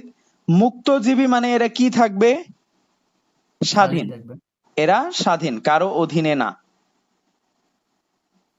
এরপরে আসো পরজীবী। এটা কি করবে? অন্যের উপর নির্ভর করবে। অন্যের উপর নির্ভর করবে এবং অন্য যার উপর সে নির্ভর করবে তাকে বলা হয় হোস্ট বা পোষক। তাহলে পোষক দেহের উপর নির্ভর করবে এবং মাস্ট বি সে পোষকের ক্ষতি করবে। কি করবে? পোষকের কি করবে? ক্ষতি করবে। ক্ষতি করবে। পরজীবী তাহলে কি বলবো? কাদের বলবো? যারা অন্যের উপর নির্ভর করবে এবং যার উপর নির্ভর করবে সেই এটাকে কি বলা হয়? তাকে কি বলা হয়? পোষক। পোষক সেই পোষকটার কি করবে? সে ক্ষতি করবে। সেই পোষকটাতে ইয়া করবে এবং তার কি করবে? ক্ষতি সাধন করবে। তাকে আমরা বলবো পরজীবী বা প্যারাসাইট। এবার আসো মিথজীবী। এখানে লিখে নাও, দুইজন একসাথে থাকবে। দুইজন কি করবে? একসাথে থাকবে এবং মাস্ট বি মানে অবশ্যই কি করবে? উপকার করবে। অবশ্যই একজন আরেকজনের কি করবে? উপকার করবে। উপকার করবে। অবশ্যই একজন আরেকজনের উপকার করবে। যদি দুইজন একসাথে থাকে এবং অবশ্যই একজন আরেকজনের উপকার করে তখন তাদের দুইজনকে আমরা কি বলবো? মিথজীবী। মিথজীবী। আর সহজীবী হচ্ছে এখানে দুইজন একসাথে থাকবে, এখানে উপকার করলেও করতে পারে, উপকার করতে পারে যদি সম্ভব হয় তাহলে করবে, কিন্তু কখনো ক্ষতি করবে না। এখানে বাধ্যবাধকতা নাই যে উপকার করতেই হবে। আগেরটাতে যেমন কি ছিল? বাধ্যবাধকতা ছিল যে উপকার মাস্ট করতেই হবে, তাদেরকে আমরা বলছিলাম মিথজীবী। আর এখানে এর ইচ্ছা যে আমি একসাথে আছি, চাইলে উপকার করব, না চাইলে করব না, কিন্তু কি করা যাবে না? কখনো কি করা যাবে না? ক্ষতি করা যাবে না। করবে না। এটাকে আমরা কি বলবো? সহজীবী। সহজীবী। মনে থাকবে? তাহলে যে একেবারেই স্বাধীন, অন্য কারো উপর ধার ধারে না, সেটা হচ্ছে মুক্তজীবী। যে অন্যের উপর নির্ভর করবে এবং ক্ষতি করবে, মানে ক্ষতি করার মানে হচ্ছে অ্যাকচুয়ালি তার দেহ থেকে খাবার শুষে নেওয়া। তার দেহ থেকে কি করা? দেয়া নেই। খাবার খাদ্য শুষে শুষে নেওয়া। নেওয়া। তাহলে এইটাকে কি বলবো বলতো? পরজীবী। পরজীবী। দুইজন একসাথে থাকবে এবং অবশ্যই একজন আরেকজনকে কি করতে হবে? উপকার করতে হবে। এটাকে কি বলবো?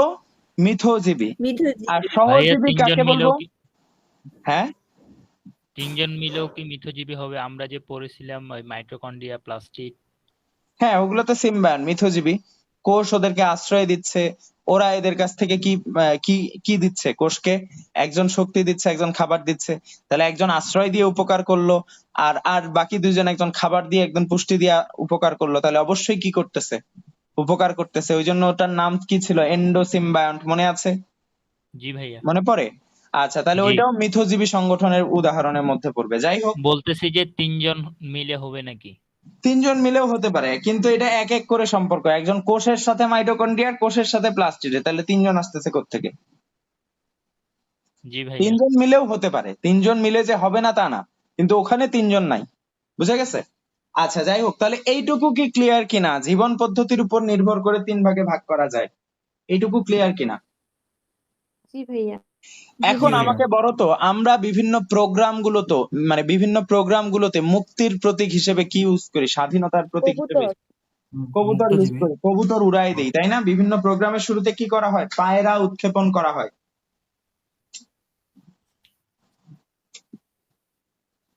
তাহলে বলো তো, মুক্তজীবী প্রাণীর অন্যতম উদাহরণ কি হবে? কবুতর বা পায়রা। কবুতর। মুক্তজীবী প্রাণীর অন্যতম উদাহরণ হচ্ছে কবুতর। তো কবুতর আগেকার দিনে কি করতো বলতো? চিঠি আদান প্রদান চিঠি করতে। চিঠি আদান আদান প্রদান করার জন্য এক জায়গা থেকে অন্য জায়গায় উড়ে যেত। তো এজন্য কবুতর নতুন নতুন জায়গা আবিষ্কার করতো। এইরকম একজনের নাম খুবই বিখ্যাত, যে আসলে আমেরিকা আবিষ্কার করছিল। তার নাম কি? সেও কলম্বাস। কবুতরের মতো মুক্তমনা ছিল। কবুতরের মতো কি ছিল? মুক্তমনা ছিল, আবিষ্কারের নেশায় ভেসে পড়ছিল। তোমরা কি এটা জানো যে কলম্বাস যখন মানে আমেরিকা আবিষ্কার করার জন্য জাহাজে, মানে তিনি তো জানতেন না যে আমি আমেরিকায় আবিষ্কার করব, তিনি আবিষ্কারের জন্য জাহাজে উঠে পড়ছিলেন এবং তিনি লাস্ট তাদের যে ইয়াগুলো আছে, তার যে জাহাজের ক্রু গুলো ছিল, তারা জাহাজে ভাসতে ভাসতে এতটাই ক্লান্ত হয়ে গেছিল, তাদের খাবার দাবার সবকিছু শেষ হয়ে গেছিল। তো তখন তিনি তাদেরকে বলছিলেন যে তোমরা আমাকে শুধুমাত্র 3টা দিন সময় দাও, 3 দিনের মধ্যে যদি আমি কোথাও ভিড়তে না পারি, কোনো জনপদ যদি না পাই, তাহলে আমি ব্যাক করে চলে যাব। কিন্তু এই 3 দিন তার নামটা ইতিহাসের পাতায় লিখে দিয়ে গেছে। সেটা হচ্ছে এই 3 দিনে তিনি আসলে তৃতীয়তম দিনে গিয়ে 3 নাম্বার দিনও লাগে নাই, তার আগে তিনি কি আবিষ্কার করে ফেলছেন? আমেরিকার সাথে পুরো আমেরিকা। ওয়ার্ল্ড কে কানেক্ট করে ফেলছেন। তো এই যে কলাম্বাস, তিনি এটার জন্য কিন্তু বিখ্যাত। তাহলে কলাম্বাসকে আমরা কবুতরকে যেমন মুক্তির প্রতীক হিসেবে ধরতে পারি, সেই সাথে কাকে মুক্তির প্রতীক হিসেবে ধরতে পারি বলতো? কলাম্বাস। কলম্বাস। তো এই জন্য মনে রাখবা, কবুতরের বৈজ্ঞানিক নামে বা সাইন্টিফিক নেমে কলাম্বা পাবা। কি পাবা? কলাম্বা। কলাম্বা লিভিয়া। লিভিয়া। কলাম্বা লিভিয়া কবুতরের বৈজ্ঞানিক নাম কি বলতো? কলাম্বা লিভিয়া। আচ্ছা, এবারে আসো, আমাদের কলিজা বা লিভার রিলেটেড একটা টার্ম হচ্ছে হেপাটোলজি। যকৃৎ রিলেটেড টার্মটা কি বলতো? হেপাটোলজি। হেপাটোলজি। হেপাটো বা হেপাটিক সেল বলতে যকৃতের কোষকে বোঝায়, আর হেপাটোলজি মানে যকৃৎ বিদ্যাকে বোঝায়। তাহলে যকৃতে যে কৃমিটা থাকে তার নাম হচ্ছে যকৃৎ কৃমি। বাংলায় তার নাম কি? যকৃৎ কৃমি। যকৃৎ কৃমি। কিন্তু তার পুরো নামটা হচ্ছে ফ্যাসিওলা হেপাটিকা। FASCIOLA, ফ্যাসিওলা কি? হেপাটিকা। হেপাটিকা। হেপাটিকা দেখে বুঝে নিব এটা কোন, কার বৈজ্ঞানিক নাম বলো তো? যকৃৎ কৃমি। তোমরা কি ভাইয়া, বুঝতে পারতেছো? এটা কিডনির বৈজ্ঞানিক নাম হেপাটিকা। হ্যাঁ, কি বললাম? হেপাটিকা হ্যাঁ, বললাম যে হেপাটিকা কিডনির বৈজ্ঞানিক নাম না? হ্যাঁ, এই যকৃৎ কৃমির বৈজ্ঞানিক নাম হচ্ছে ফ্যাসিওলা হেপাটিকা। হ্যাঁ, ঠিক ওই যে আছে? শুধু কিডনি তো হেপাটিকা। না, শুধু আচ্ছা, কৃমির নাম হেপাটিকা না। ঠিক আছে? আচ্ছা। তাহলে মনে রাখবো যে যকৃৎ কৃমির বৈজ্ঞানিক নাম হচ্ছে ফ্যাসিওলা হেপাটিকা। কিন্তু এটা যে যকৃৎ কৃমিরই বৈজ্ঞানিক নাম, এটা আমরা কি দেখে চিনবো? এই হেপাটিকা ওয়ার্ডটা দেখে। এটা দিয়ে আচ্ছা মনে ভাইয়া, রাখবো, এই এটা যে হচ্ছে নেমোনিক্স। ঠিক আছে? জ্ঞানমূলকে কি আসে না এই যে, বৈজ্ঞানিক নামটা? বুঝি না। জ্ঞানমূলক মানে যখন না, সৃজনশীলের জ্ঞানমূলকে আপাতত ওটাতে আসবে কি না, তোমাদের আসে না? এইচএসসি তে আসবে না। এটা অ্যাডমিশন টেস্টে আসবে এবং এটা ডিউর কোশ্চেন। এটা ডিউ রিটেনের কোশ্চেন যে যকৃৎ কৃমির বৈজ্ঞানিক নাম কি? ফ্যাসিওলা হেপাটিকা। এটা তখন লিখতে হবে। ঠিক আছে? তো যেগুলো ইম্পর্টেন্ট সেগুলো কিন্তু আমি পুরো নাম লিখে দিচ্ছি। যেগুলো ইম্পর্টেন্ট সেটাতে আমি কি লিখে দিচ্ছি? পুরো নাম লিখে দিচ্ছি। কিন্তু যেটা ইম্পর্টেন্ট না সেখানে শুধু মনে রাখার নেমোনিক্সটা বলে দিচ্ছি। ক্লিয়ার? তাহলে যকৃৎ কৃমি, এটা যেহেতু পুরোটা আসে, পুরো নাম পড়তে হবে, কিন্তু মনে রাখবো কি দিয়ে? আগে তো মনে রাখতে হবে। মনে রাখবো কি দিয়ে? হেপাটিকা। হেপাটিকা। এরপরে আসো মিথজীবী। মিথজীবী মানে কি? অবশ্যই একজন আরেকজনের কি করবে? উপকার পড়বে বা উপকার করবে। তোমরা যখন 2 অধ্যায়ে হাইড্রা পড়বে তখন দেখবে হাইড্রার লাস্ট পার্টে বলা আছে হাইড্রার মিথজীবিতা। যদি সম্ভব হয় বইটা বাইর করে একটু দেখে নাও। হাইড্রা অংশের একদম শেষ টপিক হাইড্রার মিথজীবিতা। কারণ এই হাইড্রাটার দেহে একটা শৈবাল বাস করে। সেই শৈবালটার নাম কি? সেই শৈবালটার নাম হচ্ছে জুক্লোরেলা। জুক্লোরেলা। শৈবালটার নাম কি? জুক্লোরেলা। জু CHLORELLA, জুক্লোরেলা। আর হাইড্রা, যেই হাইড্রার দেহে সে বাস করে সেই হাইড্রাটার নাম হচ্ছে ক্লোরোহাইড্রা ভিরিডিসিমা। CHLO chloro HYDRA, ক্লোরোহাইড্রা viride SSI S, আচ্ছা, VIRIDISSIMA, ক্লোরোহাইড্রা ভিরিডিসিমা। তাহলে এই হাইড্রাটার দেহে এই শৈবালটা থাকে। শৈবালটা কোথায় থাকে বলতো? হাইড্রার দেহে। এবং দুইজন দুইজনের উপকার করে। শৈবালটা হাইড্রার দেহে থাকে, দুইজন দুইজনের কি করে? উপকার করে। তাহলে উপকার এই করে। জুক্লোরেলা এবং ক্লোরোহাইড্রা ভিরিডিসিমা, এদের সংগঠনটাকে কেমন সংগঠন বলা যাবে? মুক্তজীবী, পরজীবী, মিথজীবী না সহজীবী? মিথজীবী। মিথজীবী। মিথজীবী। অথবা এভাবে প্রশ্ন আসবে, নিচের কোন দুইটির মাঝে মিথজীবিতা দেখা যায়? জুক্লোরেলা, ক্লোরোহাইড্রা ভিরিডিসিমা, নাকি ফ্যাসিওলা হেপাটিকা, কলাম্বা লিভিয়া, নাকি অন্য কিছু? তখন কি হবে? জুক্লোরেলা এবং ক্লোরোহাইড্রা ভিরিডিসিমা। এবার আসো সহজীবী, মানে একসাথে থাকবে, কেউ কারো উপকার করলে করবে, সম্ভব হলে করবে, না হলে কি করবে না? ক্ষতি করবে না। তো শার্ক বা শার্কের বাংলা কি বলো? হাঙর, তাই তো? এই হাঙরের দেহে কিছু কিছু মাছ, তোমরা যদি ওই সামুদ্রিক মাছের ভিডিওগুলো দেখে থাকো, দেখবা যে হাঙরের, ধরো এটা হচ্ছে দেহ, এই দেহের মধ্যে এরকম করে কিছু কিছু মাছ ঝুলে আছে হাঙরের দেহটাকে অবলম্বন করে, না হলে তারা সমুদ্রে টিকতে পারে না। তো যারা এরকম করে ঝুলে থাকে তারা এর কোনো ক্ষতি করে না, জাস্ট লেগে থাকে ওখানে। মানে তার মানে শার্কটা তার উপকার করছে, কিন্তু কেউ কারো ক্ষতি করছে না। এই ধরনের শার্কের দেহে একটা মাছ ঝুলে থাকে, সেই মাছটার নাম হচ্ছে রেমোরা। শার্কের দেহে কোন মাছ ঝুলে থাকে বলতো? রেমোরা। রেমোরা। রেমোরা নামক চোষক মাছ, এটার বাংলা হচ্ছে চোষক মাছ, যদিও চোষক কিন্তু এ আসলে ক্ষতি করে না, চোষক মাছ। তাহলে শার্কের দেহে রেমোরার যে যুক্ত থাকে, এইটা কেমন সংগঠন বলতো? সহজীবী। সহজীবী সংগঠন। সহজীবী সংগঠন। তাহলে এইটুকু ক্লিয়ার সবার? এইটুকু জি ক্লিয়ার? ভাইয়া। জি আচ্ছা, ভাইয়া। ভাইয়া রেমুরাটা কি বৈজ্ঞানিক নামে? বৈজ্ঞানিক নাম না, এটা নর্মাল নাম, রেমোরা নর্মাল নাম। আচ্ছা, এবার চলে আসো, যেই তিনটা ভিত্তি হয়ে গেল, 4 নাম্বার ভিত্তিটা হচ্ছে ক্লিভেজ। 4 নাম্বার ভিত্তিটা কি? ক্লিভেজ। 4 নাম্বার বিজ্ঞানীটা হচ্ছে, বা 4 নাম্বার বিজ্ঞানী না, 4 নাম্বার ভিত্তিটা হচ্ছে কি? ক্লিভেজ। ক্লিভেজ জিনিসটা আসলে কি? ক্লিভেজ জিনিসটা হচ্ছে kind of mitosis cell division. Kind of কি? এক ধরনের কি?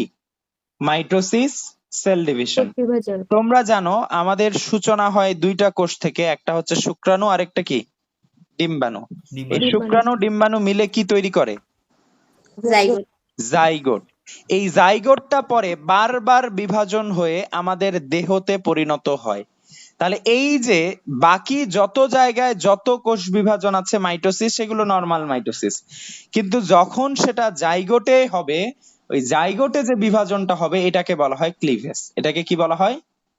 ক্লিভেজ। তাহলে Cleavage. শুধুমাত্র জাইগোটের মাইটোসিস বিভাজনটাকে আমরা কি বলবো বলতো? ক্লিভেজ। ক্লিভ কথার মানে ভেঙে যাওয়া, ক্লিভেজ মানে একটা কোষ ভেঙে দুইটা হয়ে যাওয়া। তো নরমালি আমরা বলি জাইগোটের মাইটোসিস বিভাজনটাকে কি বলা হয় বলতো? ক্লিভেজ। জাইগোটের মাইটোসিস, MITOSIS, মাইটোসিস কোষ বিভাজনকে কি বলা হয়? বিভাজনকে বলা হয় কি? ক্লিভেজ, অথবা এটার বাংলা নাম হচ্ছে সম্ভেদ। কি নাম বলতো? আরেকটা নাম কি? আরেকটা নাম কি বলো? ক্লিভেজ বা সম্ভেদ। সম্ভেদ বা ক্লিভেজ। তাহলে সম্ভেদ। ক্লিভেজ কাকে বলা হয় বলতো? জাইগোটের জাইগোটের যে বিভাজনকে মাইটোসিস কোষ বিভাজন হয় সেটাকে আমরা কি বলি? ক্লিভেজ। ক্লিভেজ। এখন আমরা বায়োলজিতে আরো দুইটা টার্ম পাবো, আমি কিন্তু বেশ কিছু টার্ম আজকে লিখে দিলাম, এই টার্ম গুলো পাশে পাশে মানে বক্স করে লিখে রাখবা। বায়োলজিতে আমরা হলো ওয়ার্ডটা পাবো। হলো মানে হচ্ছে সম্পূর্ণ। হলো কথাটা যেখানেই পাবো সেটার মানে কি? পূর্ণ। সম্পূর্ণ। আর মেরো অথবা হেমি বা সেমি, মেরো মানে হচ্ছে আংশিক। মেরো মানে কি? আংশিক। আংশিক। আরেকটা ওয়ার্ড লিখে নাও, সেটা হচ্ছে হেমি বা সেমি। হেমি বা সেমি, এটার মানে হচ্ছে অর্ধেক। এটার মানে কি? অর্ধেক। তো যখন আমরা কোন জায়গায় হলো ওয়ার্ডটা পাবো সেটা দ্বারা কি বুঝবো? সম্পূর্ণ। সম্পূর্ণ। মেরো ওয়ার্ডটা পেলে সেটা দ্বারা কি বুঝবো? আংশিক। আংশিক। হেমি বা সেমি পেলে কি বুঝবো? অর্ধেক। অর্ধেক। যখন ক্লিভেজটা সম্পূর্ণ হবে, সেই সম্পূর্ণ ক্লিভেজকে বলা হয় হচ্ছে, সম্পূর্ণ ক্লিভেজকে বলা হয় হোলোব্লাস্টিক ক্লিভেজ। কি বলা হয়? হোলোব্লাস্টিক ক্লিভেজ। ভাই একটা কোয়েশ্চেন ছিল, হ্যাঁ বলো। এই যে আমরা যে ব্লাস্টোসিস পড়ছিলাম এটার সাথে কি রিলেটেড? আসবে, একটু ওয়েট করো, ঠিক আছে? একটু ওয়েট করো। আমি তোমাদেরকে বারবার একটা কথা বলি যে আমার পড়ানোটা পর্যন্ত একটু ওয়েট করো, একটু ধৈর্য ধরো, দেখবা যে সব প্রশ্নের উত্তরই পেয়ে যাবা, ঠিক আছে? যখন এটা পুরোপুরি মানে সম্পূর্ণ বিভাজন হবে তখন এটাকে কি বলা হবে? হোলোব্লাস্টিক হলোব্লাস্টিক ক্লিভেজ। আর যদি এটা আংশিক হয়, আংশিক রিলেটেড টার্মটা কি বলছি?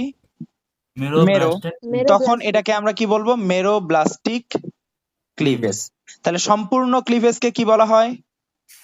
হোলোব্লাস্টিক ক্লিভেজ হলোব্লাস্টিক ক্লিভেজ। আর যদি আংশিক বিভাজন হয় তখন সেটাকে কি বলবো?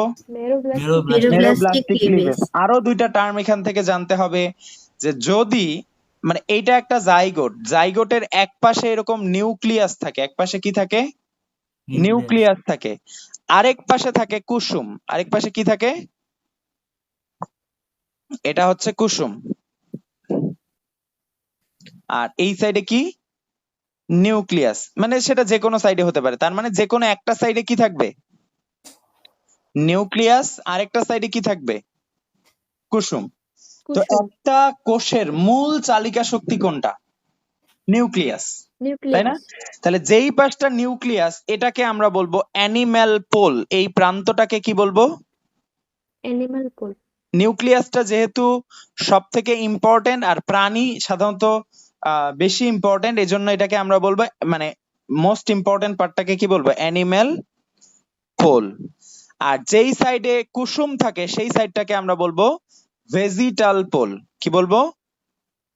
Vegetal pole.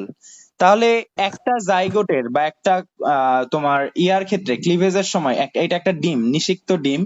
এই ডিমের যেই প্রান্তটাতে নিউক্লিয়াস থাকবে সেটাকে আমরা কি বলবো? Animal pole Animal animal pole. Pole. আর যেই প্রান্তটাতে কুসুম থাকবে সেই প্রান্তটাকে কি বলবো? Vegetal pole vegetal pole. Vegetal pole. তাহলে আমরা এই টার্মগুলো ক্লিভেজ সম্পর্কে জানলাম। এখন ক্লিভেজ দুই ভাবে ভাগ করা যায়, একটা হচ্ছে সম্পূর্ণ হতে পারে, অসম্পূর্ণ হতে পারে, বা আরেকটা কি, এটা নির্ধারিত হতে পারে, অনির্ধারিত বা অনির্দিষ্ট হতে পারে। এটা একটা ধাপ। আরেকটা ভাগে ভাগ করা এটা যায় কি যেটা নিষিক্ত আমাদের কোষ লাগবে। নাকি জাইগোট? নিষিক্ত জাইগোট এটা। নিষিক্ত ডিম্বক, নিষিক্ত ডিম্বাণু। যখন শুক্রাণু দিয়ে ডিম্বাণুটা নিষিক্ত হয় তখনই আমরা তাকে বলি জাইগোট। তো তাহলে জাইগোটটা কি? একটা নিষিক্ত ডিম্বাণু। যাই হোক, এরপরে দেখো আমরা যেই শ্রেণীবিন্যাসটা পড়বো, এটার ক্লিভেজের আমরা যেই শ্রেণীবিন্যাসটা পড়বো সেটা হচ্ছে, এটা হতে পারে এটার কিভাবে ভবিষ্যৎ পরিস্ফুটনটা কি হবে, ভবিষ্যৎটা কি হবে সেটার উপর ভিত্তি করে অনির্ধারিত বা নির্ধারিত হতে পারে। এটা অতটা ইম্পর্টেন্ট না, এজন্য আমি এটা পড়াচ্ছি না। কিন্তু যেটা লাগবে সেটা হচ্ছে বিভাজন তলের ভিত্তিতে। কিসের ভিত্তিতে? বিভাজন তলের বিভাজন তলের তলের ভিত্তিতে ক্লিভেজ। বিভাজন তলের ভিত্তিতে ক্লিভেজটা 3 ধরনের। কয় ধরনের? 3 ধরনের তিন ধরনের। ক্লিভেজ 3 ধরনের।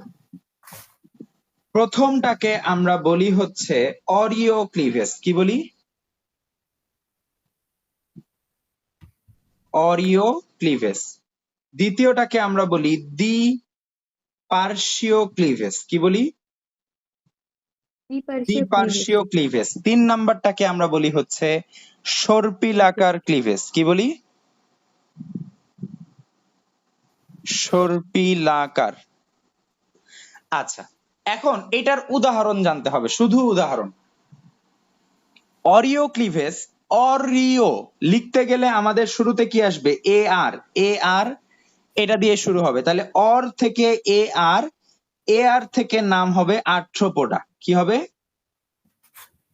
আর্থ্রোপোডা। তাহলে অরিও ক্লিভেজ কোথায় দেখা যায়? আর্থ্রোপোডা প্রাণীতে। আর্থ্রোপোডাতে। এবার আসো সর্পিল। মনে রাখবা সাপের মা। কি মনে রাখবা? সর্পিল থেকে সাপ, সাপ থেকে কি মনে রাখবা? সাপের মা। এই যে নামগুলো পড়ছিলাম সেখানে এ দিয়ে দুইটা নামই ছিল, আর্থ্রোপোডা আর অ্যানিলিডা। আর্থ্রোপোডাটা কোথায় চলে গেছে? অরিওতে। অরিওতে চলে গেছে। তাহলে এইখানে এ দ্বারা কি বোঝাবে? অ্যানিলিডা। অ্যানিলিডা। আর Annelida. এম দিয়ে বোঝাবে মলাস্কা। এম দিয়ে কি? মোলাস্কা। মলাস্কা। এবং আরেকটা কি? Annelida. Annelida. A for Annelida. তাহলে মলাস্কা এবং অ্যানেলিডাতে কি পাওয়া যায়? কোন ক্লিভেজ দেখা যায়? সর্পিলাকার ক্লিভেজ। আর দ্বিপার্শ্বীয় দেখা যায় কর্ডাটাতে। দ্বিপার্শ্বীয় কোথায় দেখা যায়? কর্ডাটা। বাকি উদাহরণ জানার দরকার নাই। এখান থেকে এই কয়েকটা উদাহরণ পড়লেই এনাফ যে বিভাজন তলের ভিত্তিতে আমরা টোটাল 3 ভাগে ভাগ করতে পারি: অরিও, দ্বিপার্শ্বীয়, সর্পিলাকার। অরিও কি দিয়ে মনে রাখছি? অর থেকে আর। অর থেকে কি? আর, তাহলে অরিও ক্লিভেজ কই দেখা যায়? আর্থ্রোপোডাতে। দ্বিপার্শ্বীয় কোথায় দেখা যাবে? কর্ডাটাতে। আর Chordata. সর্পিল আকারে কি মনে রাখছি? সাপের কি? মলা মা, মলাস্কা এবং অ্যানিলিডা, মনে Annelida. থাকবে? এখান Annelida. থেকে আর ভাইয়া। এক্সট্রা কিছু লাগবে না, এখান থেকে আর এক্সট্রা কিছু লাগবে না, যা বললাম এটুকু পড়লেই এনাফ। ক্লিভেজ বা সম্ভেদ এটা সম্পূর্ণ, অসম্পূর্ণ হতে পারে, নির্দিষ্ট, অনির্দিষ্ট হতে পারে। আর দিকের উপর ভিত্তি করে তিনটা হতে পারে, অরিও, দ্বিপার্শ্বীয় আর সর্পিল আকার।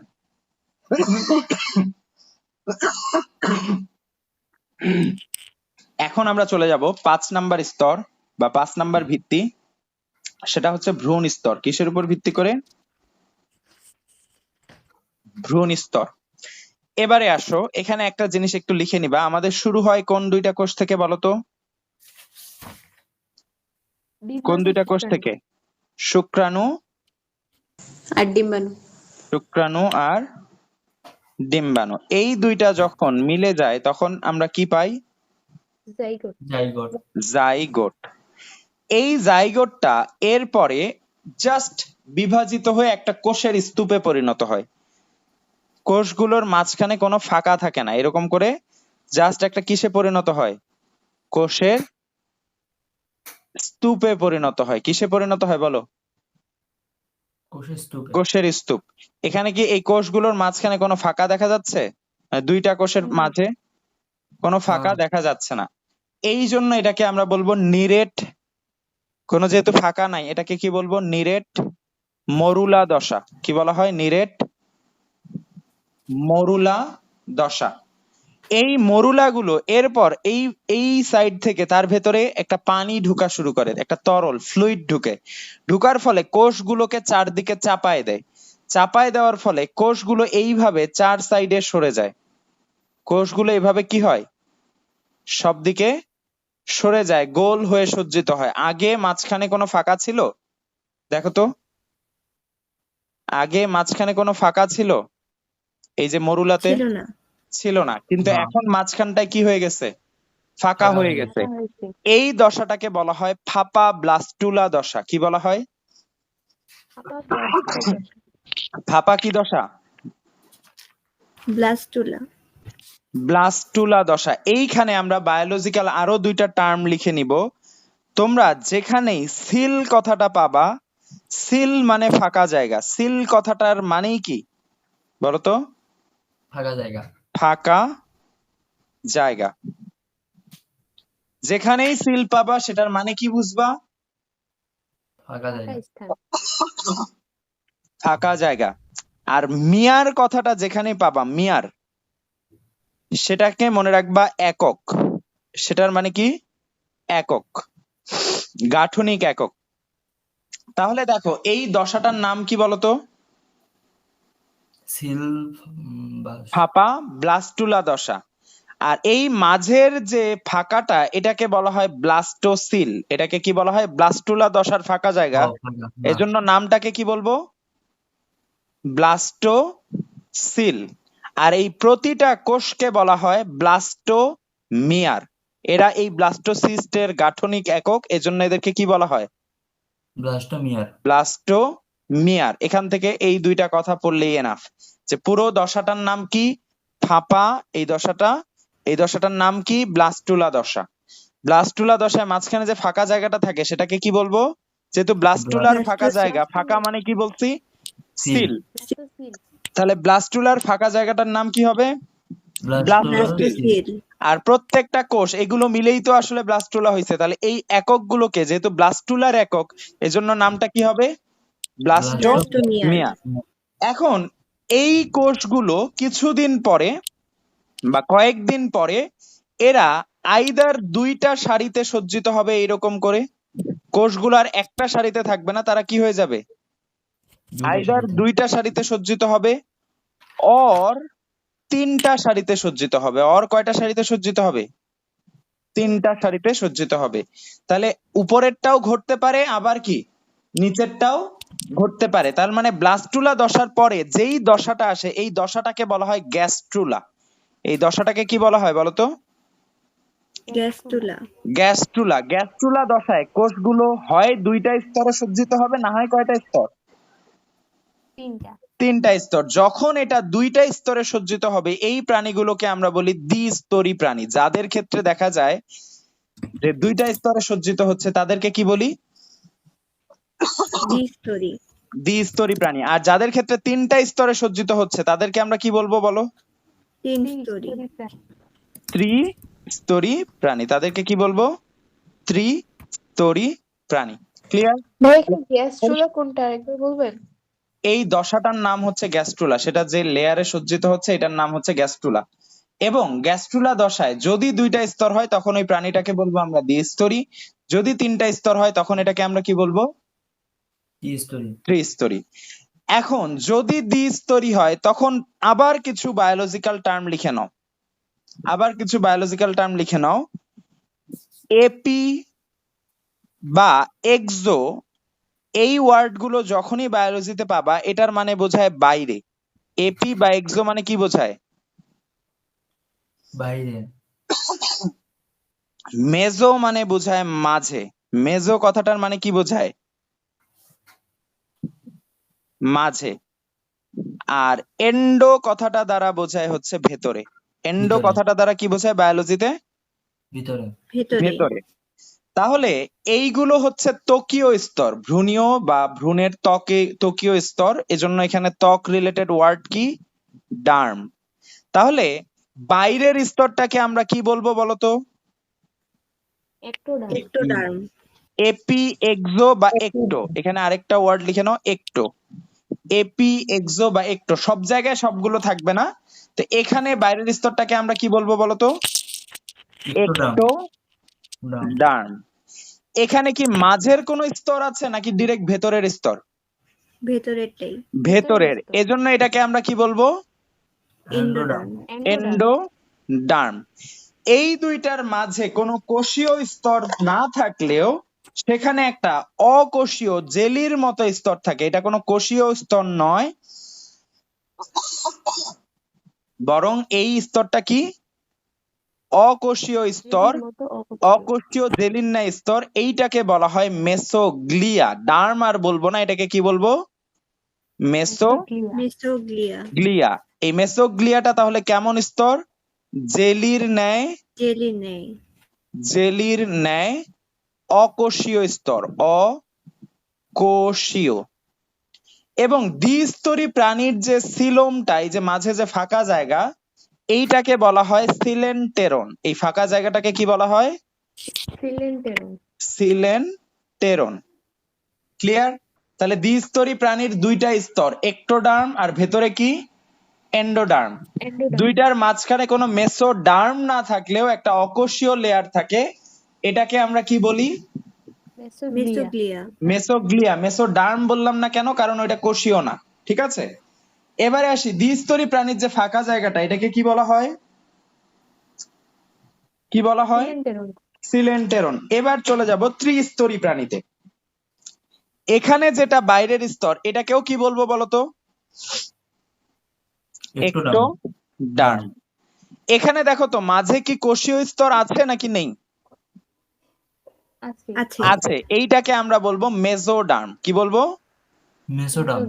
মেসোডার্ম। আর একদম ভেতরে যেটা, এটাকে আমরা বলবো এন্ডোডার্ম। এখানে কোনো মেসোগ্লিয়া নাই, কিন্তু এখানে কি আছে? এখানে মেসোগ্লিয়া নাই, কিন্তু তার পরিবর্তে কি আছে? মেসোডার্ম আছে, কোষীয় স্তর আছে। ঠিক আছে, তাহলে ত্রিস্তরী প্রাণীর ক্ষেত্রে তিনটা স্তর কি কি বলতো? বাইরে এক্টোডার্ম, মেসোডার্ম আর এন্ডোডার্ম। এর যে ভেতরের ফাঁকা জায়গাটা এটাকে বলা হয় সিলোম। এর ফাঁকা জায়গাটাকে কি বলা হয়? সিলোম। তাহলে ত্রিস্তরী প্রাণীর ভেতরে যদি কোনো ফাঁকা জায়গা থাকে সেটাকে কি বলবো? সিলোম। আর দ্বিস্তরী প্রাণীর মাঝে যদি কোনো ফাঁকা জায়গা থাকে সেখানে কি বলবো? সিলেন্টেরন। দেখো তো যত ফাঁকা জায়গা সব জায়গায় কি ওয়ার্ডটা আছে বলতো? সিল। পাইছো? সিল থাকে। এখন আসো দ্বিস্তরী কারা। মনে রাখবা দ্বিস্তরী 2 নাম্বার পর্ব। দ্বিস্তরী কত নাম্বার পর্ব? 2 নাম্বার পর্ব। 2 নাম্বার পর্বটা হচ্ছে দ্বিস্তরী, নিডারিয়া পর্ব। ঠিক আছে, নিডারিয়া পর্বের প্রাণীগুলো দ্বিস্তরী। আর ত্রিস্তরী কারা হবে? মনে রাখবা 3 থেকে 9 সবাই কি? ত্রিস্তরী। 3 থেকে 9 সবাই কি ত্রিস্তরী। তাহলে বলো তো প্রথম ত্রিস্তরী কোনটা? প্রথম ত্রিস্তরী পর্ব কোনটা? প্লাটিহেলমিনথেস। এইটাই কিন্তু তোমাদের বইয়ে আছে। তোমরা যদি প্লাটিহেলমিনথেস বের করো, ওখানকার প্রথম লাইনটা একটু বের করে দেখো তো, প্লাটিহেলমিনথেস কত পেজে আছে দেখো। প্লাটিহেলমিনথেস কত পেজে আছে? পেজ নাম্বার হচ্ছে 20 নাম্বার পেজ। ওখানে দেখো তো সংক্ষিপ্ত পরিচিতির মধ্যে প্রথম কথাটা কি দেওয়া আছে? প্রাণীদের মধ্যে এই পর্বের প্রাণীরাই সর্বপ্রথম কি কত স্তরী বলতো? ত্রিস্তরী প্রাণী। তাহলে সরলতম ত্রিস্তরী প্রাণী কোনটা? এটা এমসিকিউ আসে। কি হবে? প্লাটিহেলমিনথেস। তাহলে দেখো তো এরপরে কি দেওয়া আছে? এদের দেহে সর্বপ্রথম কি দেখা যায়? টিস্যু অঙ্গ মাত্রা। আমরা এটা পড়ে আসছি না, টিস্যু অঙ্গ মাত্রা মানে কি? প্লাটিহেলমিনথেস মনে আছে? জি ভাইয়া। আচ্ছা, তো আমরা এই যে পড়াগুলো পড়ছি, আমরা প্রথম 3টা ক্লাসে যে পড়াগুলো পড়বো এগুলো হচ্ছে বেসিক ক্লাস। এগুলো ধারণা থাকলে তোমার পরের ক্লাসগুলো খুব ইজি হয়ে যাবে। পরের ক্লাসগুলোতে কোনো ঝামেলা হবে না, এটা গ্যারান্টি দিব। তো এই জন্য প্রথম 3টা ক্লাস খুবই ইম্পর্টেন্ট, এই 3টা ক্লাস ভালোভাবে করতে হবে। তাহলে দ্বিস্তরী পর্ব কোনটা বলতো? একমাত্র কি? নিডারিয়া। আর ত্রিভ্রূণ স্তরী পর্ব কোনটা? 3 থেকে 9 প্লাটিহেলমিনথেস থেকে শুরু করে কোনগুলো? কর্ডাটা। তাহলে আমরা মানুষ যারা আছি তারা কি? কর্ডাটা। তাহলে মানুষ কত স্তরী ভ্রূণীয়? 3 স্তরী। মানুষের ভেতরে যে গহ্বরটা, এটাকে কি বলা হবে? সিলোম।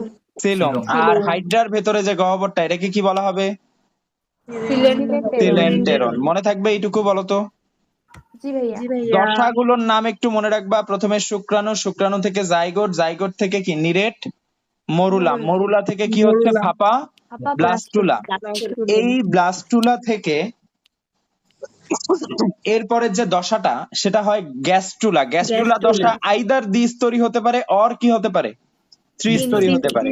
যদি দ্বিস্তরী হয় তখন প্রাণীগুলোকেই আমরা বলবো দ্বিস্তরী প্রাণী। যদি ত্রিস্তরী হয় তখন প্রাণীগুলোকে আমরা কি বলবো? ত্রিস্তরী প্রাণী। ঠিক আছে, এইটুকু ক্লিয়ার? বলো। এইটুকু ক্লিয়ার? কারো কোনো কনফিউশন আছে? না ভাইয়া। আচ্ছা, তো আমাদের মোটামুটি ভ্রূণ স্তর নিয়ে আলোচনা করা শেষ। শুধু ভ্রূণ দিয়ে কি কোনো পার্থক্য আছে, বা ভ্রূণ কি কোনো স্তর? সরি, ভ্রূণ কি আমাদের কোনো ভিত্তি, নাকি ভ্রূণীয় স্তরটা ভিত্তি? এটা মনে রাখবা। কোনটা বলতো? ভ্রূণীয় স্তর। ভ্রূণ কোনো ভিত্তি না, এটা মনে রাখতে হবে। তোমার প্রশ্ন দিবে নিচের কোনটি শ্রেণীবিন্যাসের ভিত্তি নয়, ভ্রূণ স্তর নাকি ভ্রূণ? ভ্রূণ। ভ্রূণ, এটা মনে রাখার লাগবে। ঠিক আছে, আচ্ছা, তাহলে আমরা কি এইটুকু ক্লিয়ার হতে পেরেছি? আজকে যা যা পড়লাম এই ক্লাসটুকু সবার কি ক্লিয়ার হয়েছে বলতো? জি ভাইয়া। সবার এইটুকু ক্লিয়ার থাকা চাই, সবার এইটুকু ক্লিয়ার থাকা চাই। এর পরের দিন আমরা আজকে 5 নাম্বার স্তর পর্যন্ত পড়লাম, এর পরের দিন আমরা 6 থেকে 16 নাম্বার স্তরগুলো বা এই ধাপগুলো নিয়ে আলোচনা করব, 6 থেকে 16। তো আমরা দ্বিস্তরী পর্ব 2টা জানবো, একটা হচ্ছে হাইড্রা, আরেকটা মাইনর পর্ব আছে যেটা দ্বিস্তরী। মাইনর পর্ব আরেকটা আছে সেটা হচ্ছে টিনোফোরা। লিখে দিছিলাম না, মনে আছে? একটা হাইড্রা এবং আরেকটা কি? টিনোফোরা। এটা একটু লিখে নাও। দ্বিস্তরী 2টা পর্ব আমাদের বইয়ে আছে, একটা হচ্ছে এই নিডারিয়া, আরেকটা কি? টিনোফোরা। তো টিনোফোরাটা মাইনর পর্ব, এজন্য এটা অতটা ইম্পর্টেন্ট না হলেও কোনটা মাস্ট মনে রাখতেই হবে?